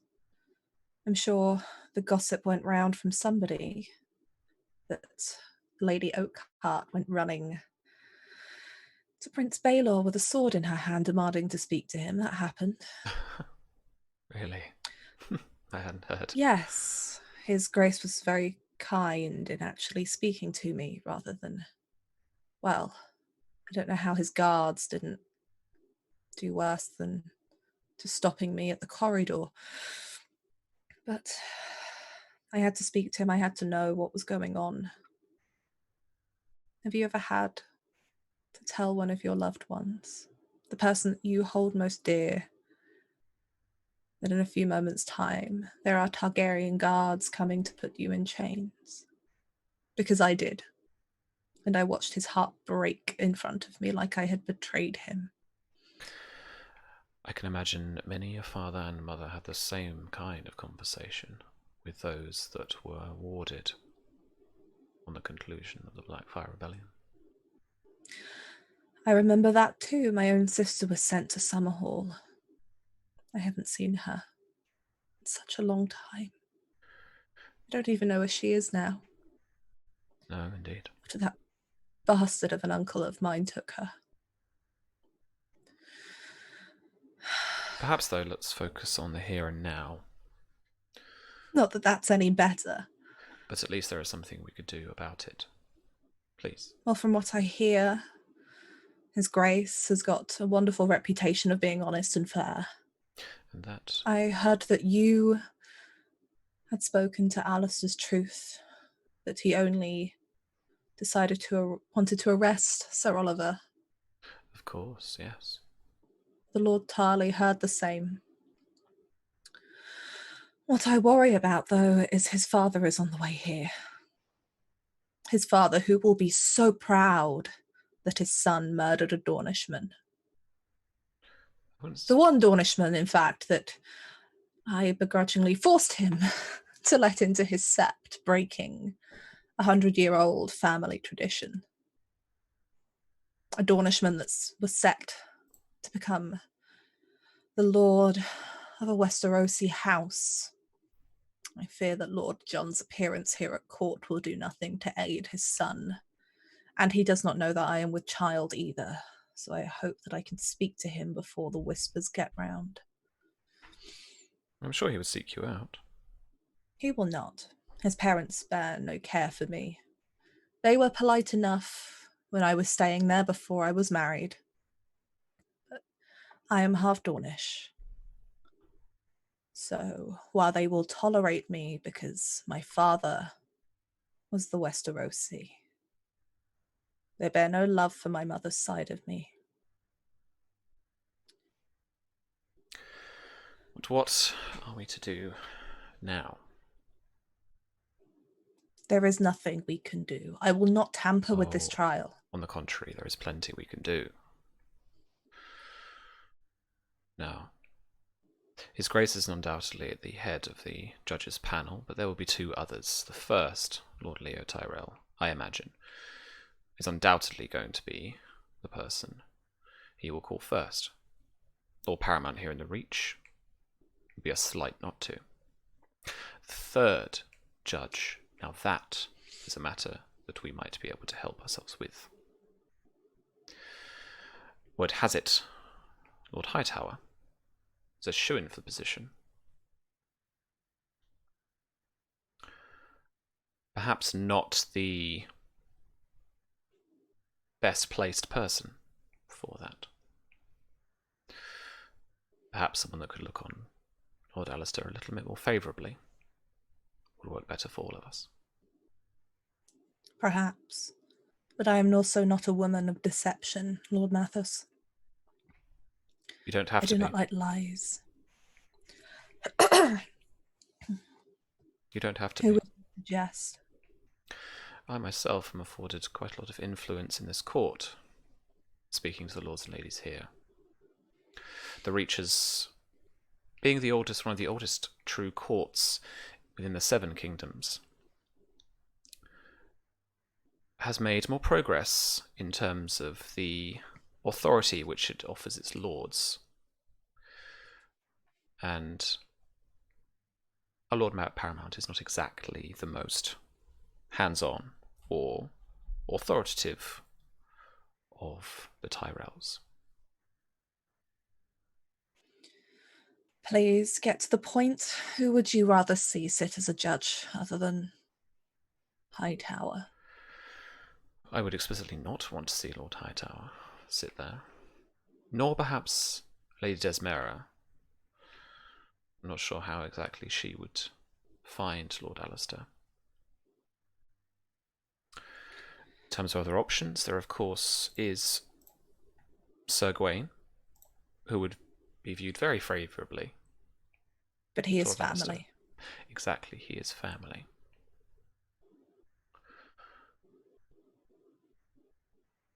Aside from that, really the court is yours. Who would you have?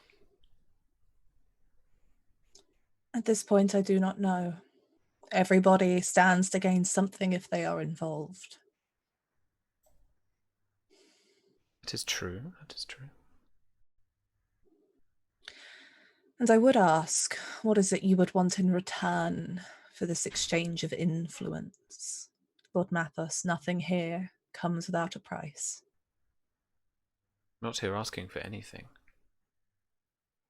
I'm here offering help. Someone who I have come to care of as a peer, as a fellow courtier of this realm. Forgive me. I believe that I'm reaching the point where paranoia sets in. There are so many whispers going around. You have always been very good to me and to Alistair, and for that I am grateful. Thank you. But I simply don't know who in this court right now I could trust. Aside from the handful of people that were personally somehow involved in this.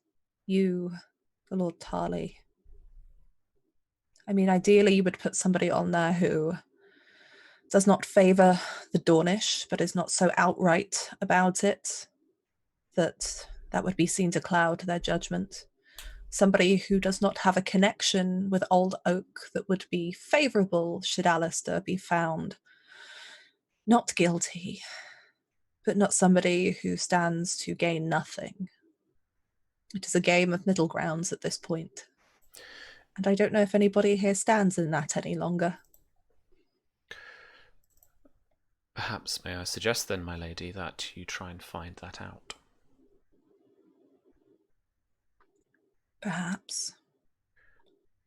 But I don't want to be seen as influencing this trial, Lord Mathis. That will only bring suspicion and guilt upon Alistair's name, where I do not believe it exists.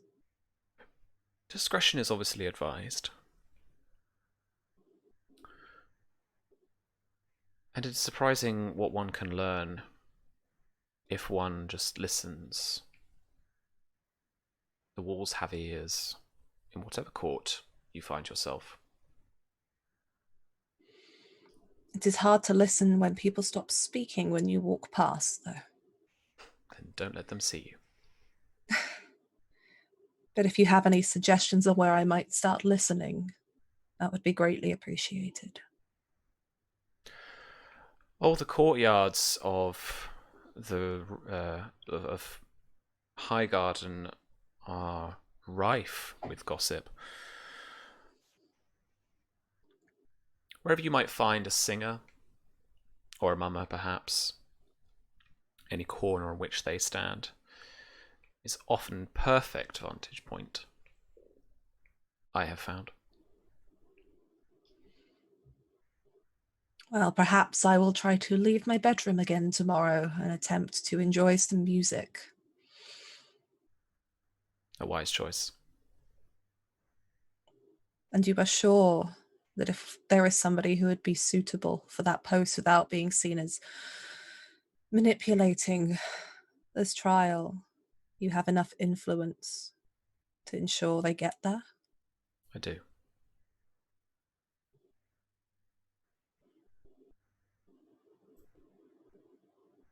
As I said before, I'm not a woman of deception. I am not somebody who does well with secrets and subtlety in this way. I will not lie. I will simply see if there is somebody who might be good for this, who is, at most, understanding of the situation, and at worst, is a neutral party and stands nothing to gain or lose by whatever the outcome of this is. And I can only hope the outcome of this is good. As I said, his family bears no love for me, so what happens to me should Alistair... And it's at this point she starts kind of breaking down a bit, because she feels like she's had to make this point to people, that it's not just a game of whether he's guilty or not. There is a direct consequence for her at the end of this. I understand, my lady. Please take your time, but do not take too long. I appreciate your words, my lord, but you do not understand. You are not a woman in this court. You can hold power, lands, money, titles. I might hold one of those things if I am lucky. But there are only a handful of women in this realm that command that kind of respect. And they suffered greatly to fight for it. Most of us are not afforded that. The fact that I am guilty by my husband's actions tells you that I am not my own person within this land. I am his property. As far as anyone can see it, I am his, and what he does, I have done. And should he fall to ruin, so do I. This is not Dawn. This is not the land of my mother, where she could hold power. But when she spoke at court, people took her words seriously, because her gender did not define whether or not she was intelligent enough to be on par with the men that surrounded her. That is not how it works in Westeros. But I have found that it is often the women who play the game best. House Greenmont was made of great women. I am sure you are familiar where we trace our lineage back to. My mother was brilliant. Absolutely brilliant. And I only wish she was here because she might know what to do. Then think on that as you decide what to do next. And he leaves that evening. I think Mara goes back to her room and goes out onto the balcony and looks out at this courtyard where I imagine there's still a few people, maybe some singers. Mm. And she kind of just looks out, not at anything in particular, and just for the first time in a long time really thinks about her mother and the things that her mother taught her. Because her mother was very Dornish. She was very adamant that her daughters were not going to be like Westerosi women and just, you know, sit down and be quiet. She raised daughters that were the fighters in one way or another. Yeah. She just kind of, to nobody out loud, was like, what would you do, mother? What would you do right now? There has to be something that you taught me. There has to be something.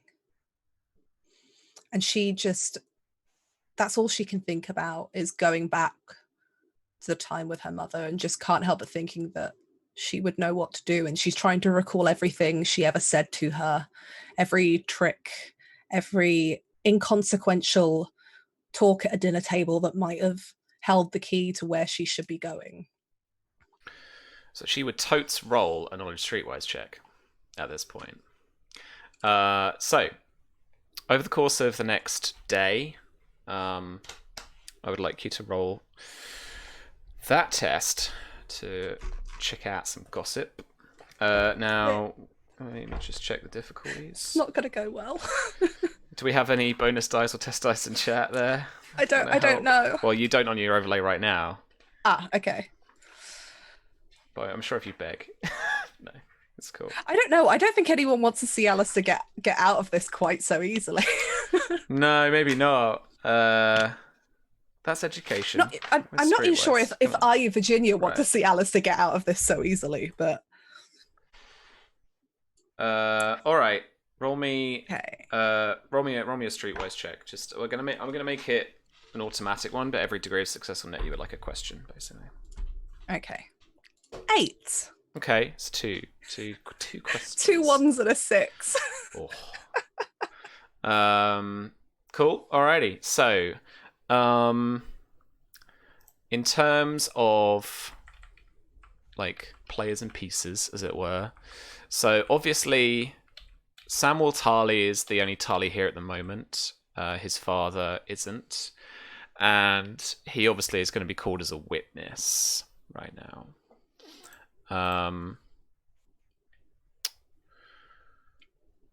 In terms of, I'm going to run down my list. In terms of House Peak, they are absent from court, see at the moment, as all this is about Lord Peak having been killed and his younger, now lordly son hasn't arrived at court yet. House Merryweather, otherwise affectionately known to this campaign as Sad Santa, is talking about a tournament and is trying to get a sponsor for that, as he hasn't got the dough.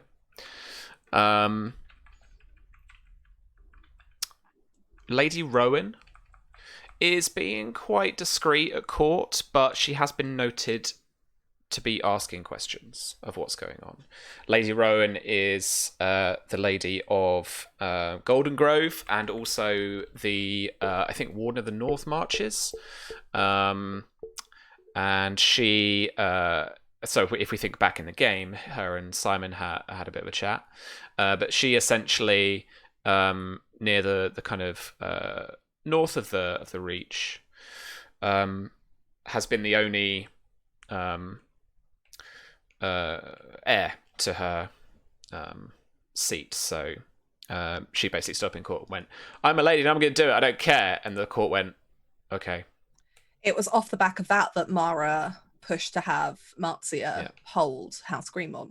Absolutely. Do I know what kind of questions she is asking? Is it just the general of like what's happened, what's going on, or is she? That could be one of your questions if you want it to be.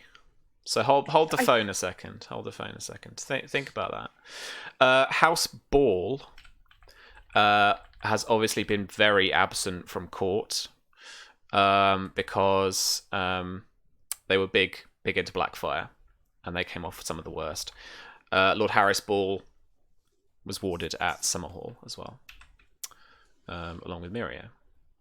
House Caswell of Bitterbridge is enjoying a bit of prosperity at the moment, a bit of increase there. They are trying to recruit some bailiffs, basically, to help with the law of their land.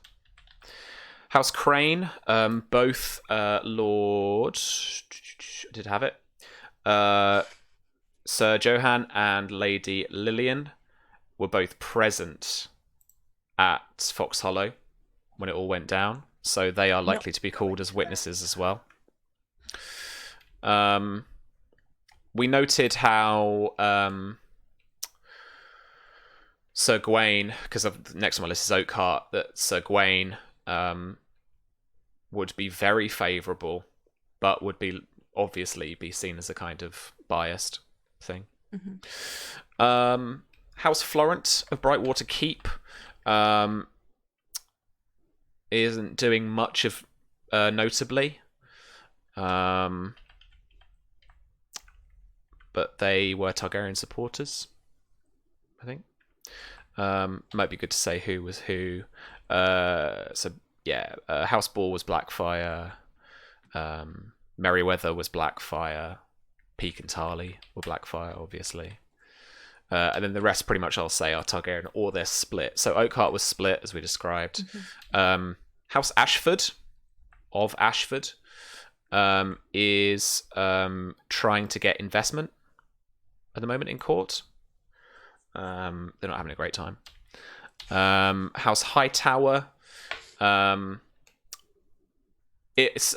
you get this gossip, it's exactly as Lord Mathos said. Lord Randall Hightower is like the shoo-in, is the guy being considered. He's got a pretty high influence. Pretty high influence. And is considered as the Lord Steward, as the Lord Treasurer, to be one of the more reputable people for in line for it. Lady Redwine is Lady Redwine, the Spy Master of Court. Probably not the person who's going to sit on a judiciary panel. No one really knows what she's doing. She could be called up. Weirdly. In terms of players, that's kind of what we've got essentially. I think Mara is very keen that anybody who might be looking for investment or money or power in that sense is not somebody she wants to go to. Mm-hmm. She understands that is often where people will go, but she also knows that is where people will ask questions because suddenly they're all in your favor and you've given them lots of money. And she doesn't want anyone to appear bought. Yeah. She doesn't want to buy somebody to sit up there. But I think she will go to the Lady Rowan. Okay. Because there are several angles she can play there. If she wants to call for fairness on this panel of judges, what better way to do it than to ask for a woman to sit on the panel? A woman who may have a very different idea about what's going on in comparison to the old Westerosi men that are sitting there. And she's seen this woman speak in court probably a few times in the time that she spent overall at Highgarden. Sure. And I imagine that if she is strong enough to hold a house and gain that respect, then she would at least be fair, she imagines, in how she would hold on a panel. And that's what she wants more than anything. If she can't get somebody who might be a little bit sympathetic without them being bought, she wants somebody who is fair. So you got a couple of questions too that I'll answer truthfully. Bit of a cheeky obtain information I'm stealing. Yeah, there are a couple of things you want to know. So I think Mara, first of all, is going to want to know what kind of, if she hears that she's been asking questions, what kind of questions? Are these questions that are about generally what's going on, or is she digging deeper? And does it look like in those questions that she is trying to favour a side? She has strangely been asking questions of the different singers and mummers that are coming to and fro from Highgarden. Okay, I think that will interest Mara, because Mara, anybody at court with any intelligence knows that singers and mummers often control a flow of information. They are often the people that spy masters will use. They are the people that nobles will use, because of the kind of weird, almost shadow network that they have made themselves into being. I think the other one would be, she'd want to know, just from general gossip, if the Lady Rowan currently has got, like, what would Tamara be any kind of stake in this? Does she stand to gain anything? Has she ever gained anything from House Oakhart before? And whether or not there is any negative relationship there. I wouldn't imagine there's any negative relationship. As he looks again on the Wiki of Ice and Fire.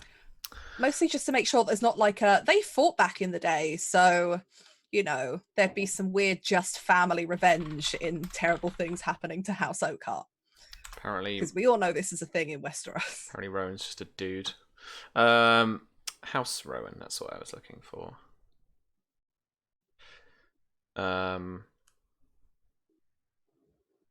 The Rowans were part of the 55,000 strong host assembled by 2 kings and fought Aegon the Dragon in the battle known as the Field of Fire. So that is to do with the Aegon's fighting against Aegon's conquest. Lord Rickard Rowan and Lord Torgon Oakhart marched alongside Septon Moon against King Maegor I Targaryen at the end of the Faith Militant Uprising. So they once had an alliance. The 2 lords protected the Septon and his followers when they were camped beneath the walls of Old Town. Lord Donald Hightower refused to take up arms against Moon's followers, with many claiming the real reason was not wishing to offer battle to Lord Rowan and Lord Oakhart. She's going to speak to the Lady Rowan. Okay.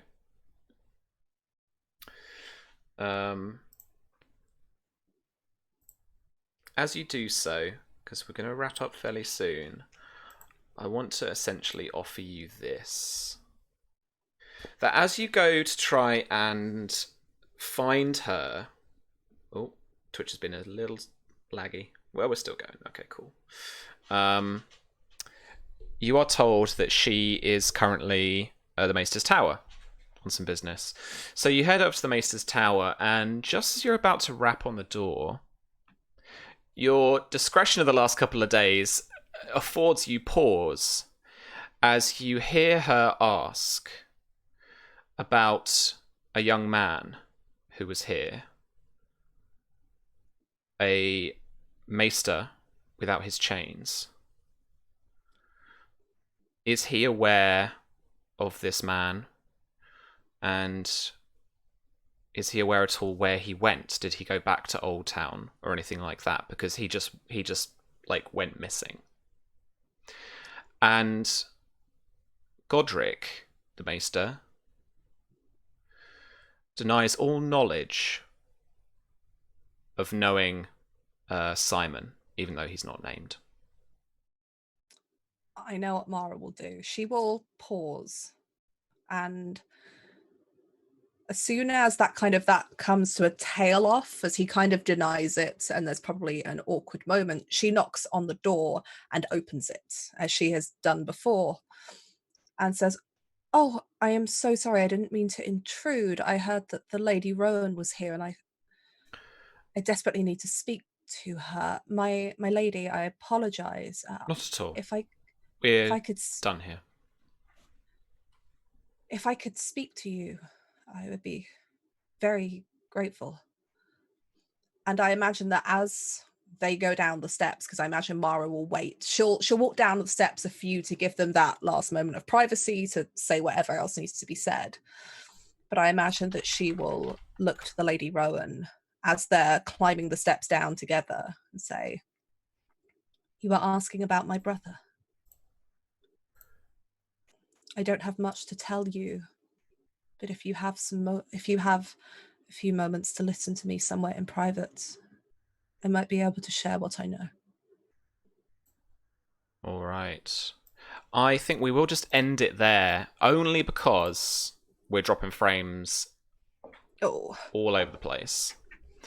But it's a nice juicy point to end on as well, I think. So that's where we have it. Yeah, this is pretty bad. All right. Let's see if anyone else has the stream on, see how it's going. How are we doing, fam? It's dropping for me.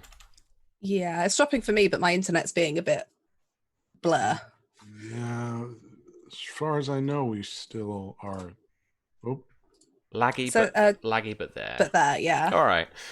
Cool. Well, okay. Well, we'll finish up here, and then we'll have more Highgarden Juicy Fruits next week, along with, I think, Myria, as she heads back to Fox Hollow. I haven't talked to Charlie about this yet, but I'm gonna do it. We're gonna do it because she's. But you've said it. But I've heard it's a thing now. True now. Yeah, it's a thing now. Cool. All right.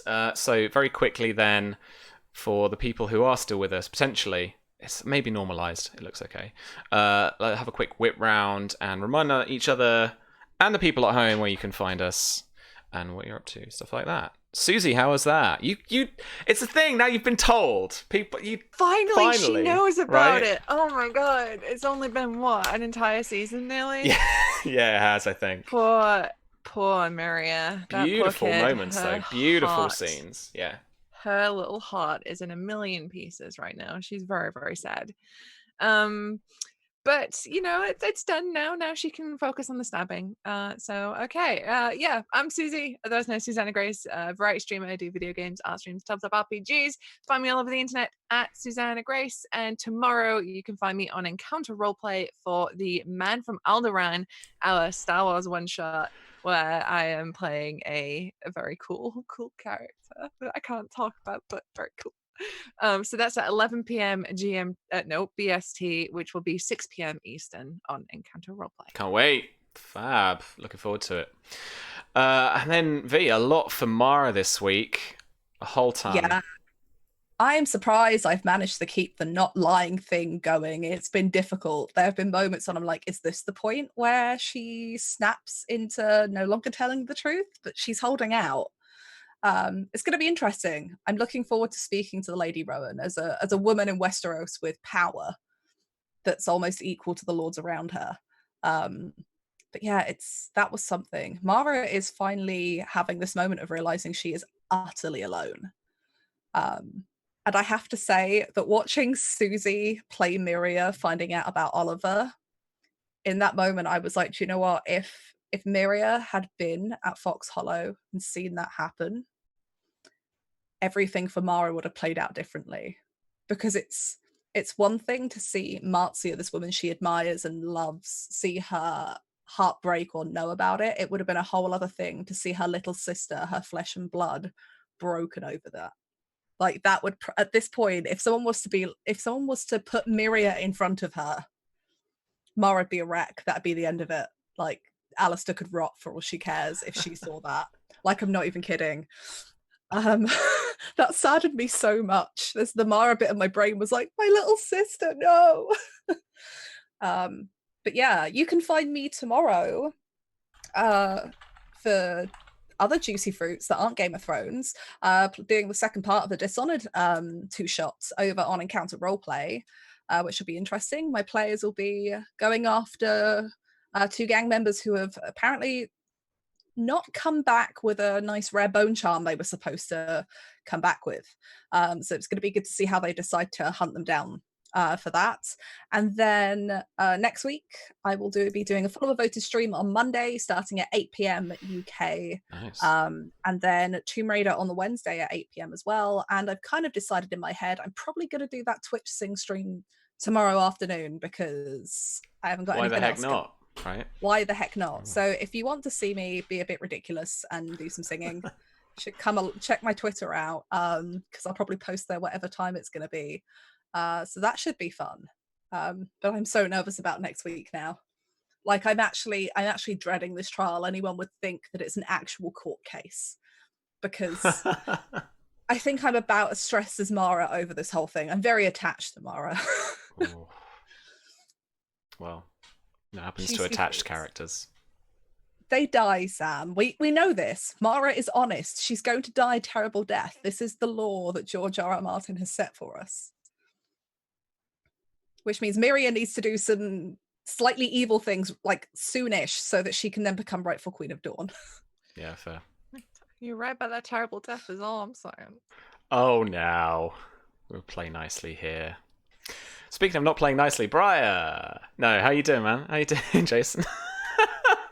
I loved it. I know. I absolutely loved the energy, the different energies that they were bringing into the scene. It was so cool, and the fact that he said it, I loved. Absolutely loved. Yeah, I mean, it had to be that way. He's not one for lying, and especially in this sort of scenario, like he's being 100% when he's saying he needs to get home. Everybody here needs to get home because the reason that all this happened, in at least as far as his understanding, is because they weren't where they were supposed to be.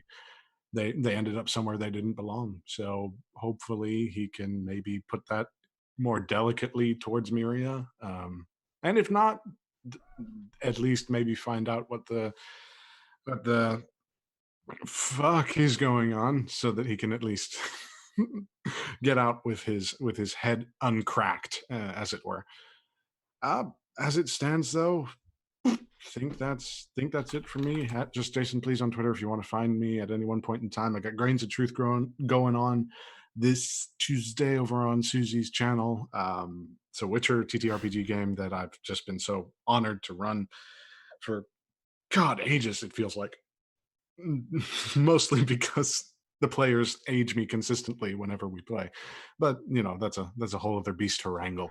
As it stands, though, I just want to say thanks to everybody who watched and everybody who is continuing to watch and enjoy this story with us, because it's not the happiest story, but it's certainly one that is enjoyable. I'll say that. Yes, thank you, everyone watching. And very quick one to say, if you are enjoying it and you haven't already, maybe you have a Twitch Prime sub just sat there in your pocket not doing anything, do chuck us at it. It is helping us keep the lights on during this time and as we build up to our spy game fulfillment as well. So you can check all that stuff out in the links in chat and in the description as well if you're watching on YouTube. Thank you, Susie. And then Don, the one to deliver Myria from evil. Or maybe just a different kind of evil. Oh, it's all relative. I really enjoyed it. There were some scenes that were a long time coming, and I liked how they played out. I'm glad that it was all three of us, right? That it wasn't one-on-one in any single way. I think it made it a lot more dynamic. That's cool, yeah. We still don't know what's next. That'll have to be a whole thing next time we play, I'm sure. So I'll be looking forward to that because I don't know. But yeah, I had fun. I had a lot of fun. Excited to see how the end of this season moves because there's a lot of open-ended questions right now. So there's a lot of, wheels turning around in my head in terms of like trying to even understand like what could happen. So I'm excited about that. But yeah, thank you for having me. Thank you everybody for hanging out and watching. Well, yeah, I mean, I do. I always do. But I loved watching all the stuff with Mara. And again, thank you everybody for watching. Every episode's a little bit different. There's big action episodes with like little pieces of intrigue, and then there's these slow burns that are a lot of intrigue. And I enjoy that every single week. I don't know which version of Game of Thrones I'm going to get, which is just how the books are written. And that's just how, the entire, that's the genre. That's the genre of fantasy. So I really enjoy it. You can follow me. Let's see. I'm playing. I have a couple of private games I'm running this week, and that I'm really looking forward to. One of them is Dark Sun. But I think the next time I'm streaming, Paksha hype. Paksha. It's Sam's praying mantis character, his Thri-kreen, which is awesome. He is awesome. Currently three-handed, wielding a big battle axe made of iron, with a bronze chakram in his offhand that he can throw and boomerang around. Anyways, yeah. So I think next week, let's see, Monday and Tuesday I'm streaming. So I won't say you'll hear about what I'm doing Monday closer to the date, but I'm looking forward to it. And on Tuesday is Veiled Alliance, Rise of the Veiled Alliance, which is my like very political, intriguey Dark Sun game that I stream over on LFM_network. That's back after a couple of weeks break, and I'm looking forward to that because I think it might be a TPK or a half PK. It's pretty bad the way that it left off last time, so we're about to up the ante there a little bit. Cool. That's at 8 p.m. Eastern Standard Time. Good. Strong. All right. Cool. Well, thank you very much, fam. Yet again, I'll say it. We're trying to hit a raid for somebody. I'm trying to open my freaking window to do this. My cat is attacking the blind with love. For no good reason whatsoever. I need to go to to mute this for a start. Are there any fine little announcements? Did anyone miss anything? No, we all good. Should tune in for the Crownlands on Monday. Yeah. Juicy on Encounter Roleplay at 7 p.m. GM. No, BST. Fucking daylight savings bullshit. 7 p.m. BST, 2 p.m. Eastern. It's Game of Thrones. I'm a garbage person. Sam's a garbage person. We're all garbage people. It's great. Our sister's missing. It's great. It's good. I haven't banged anybody yet, and I've got a really high seduction roll, and I really want to bang someone before I'm done. Susie, please. Like, short-term it's goal. just, come on. Short-term goal, yeah. Short-term goal. 100%. Find a stable boy. She's got taste. All right, Jay Britton is still live. Let's go over and see Jay. He was playing the movies earlier. Like, we were trying, really? Right, so James and I were trying to get the movies to work so much. He lent me the disc and everything. I had it years ago, and it was absolutely brilliant game. I loved it. But yeah, he's playing Minecraft now though, so and what you can do with Jay particularly is you can throw him like, what is it, the Wheel of Misfortune or something? So if you sub to Jay, he has a like a little spinny wheel that comes up, and you can do terrible things to him, like make him play without any hands, or with his face, or with his eyes closed. It's great. Cool. Don't use it in Minecraft. Wait until he's playing something like Dark Souls, fighting a boss. Mm-hmm. I've seen this happen where somebody put walk backwards, which you can't do in Dark Souls, so you just have to walk away from the enemy the entire time. Nice. Or no hands right as he's about to go near a dragon, and convince him that he should go and touch the big skeleton-looking dragon that definitely didn't come to life and try to murder him. Yeah. Well, there we go. Let's raid him now. Thanks, friends. We'll see you next time. Please give him those, like, terrible things.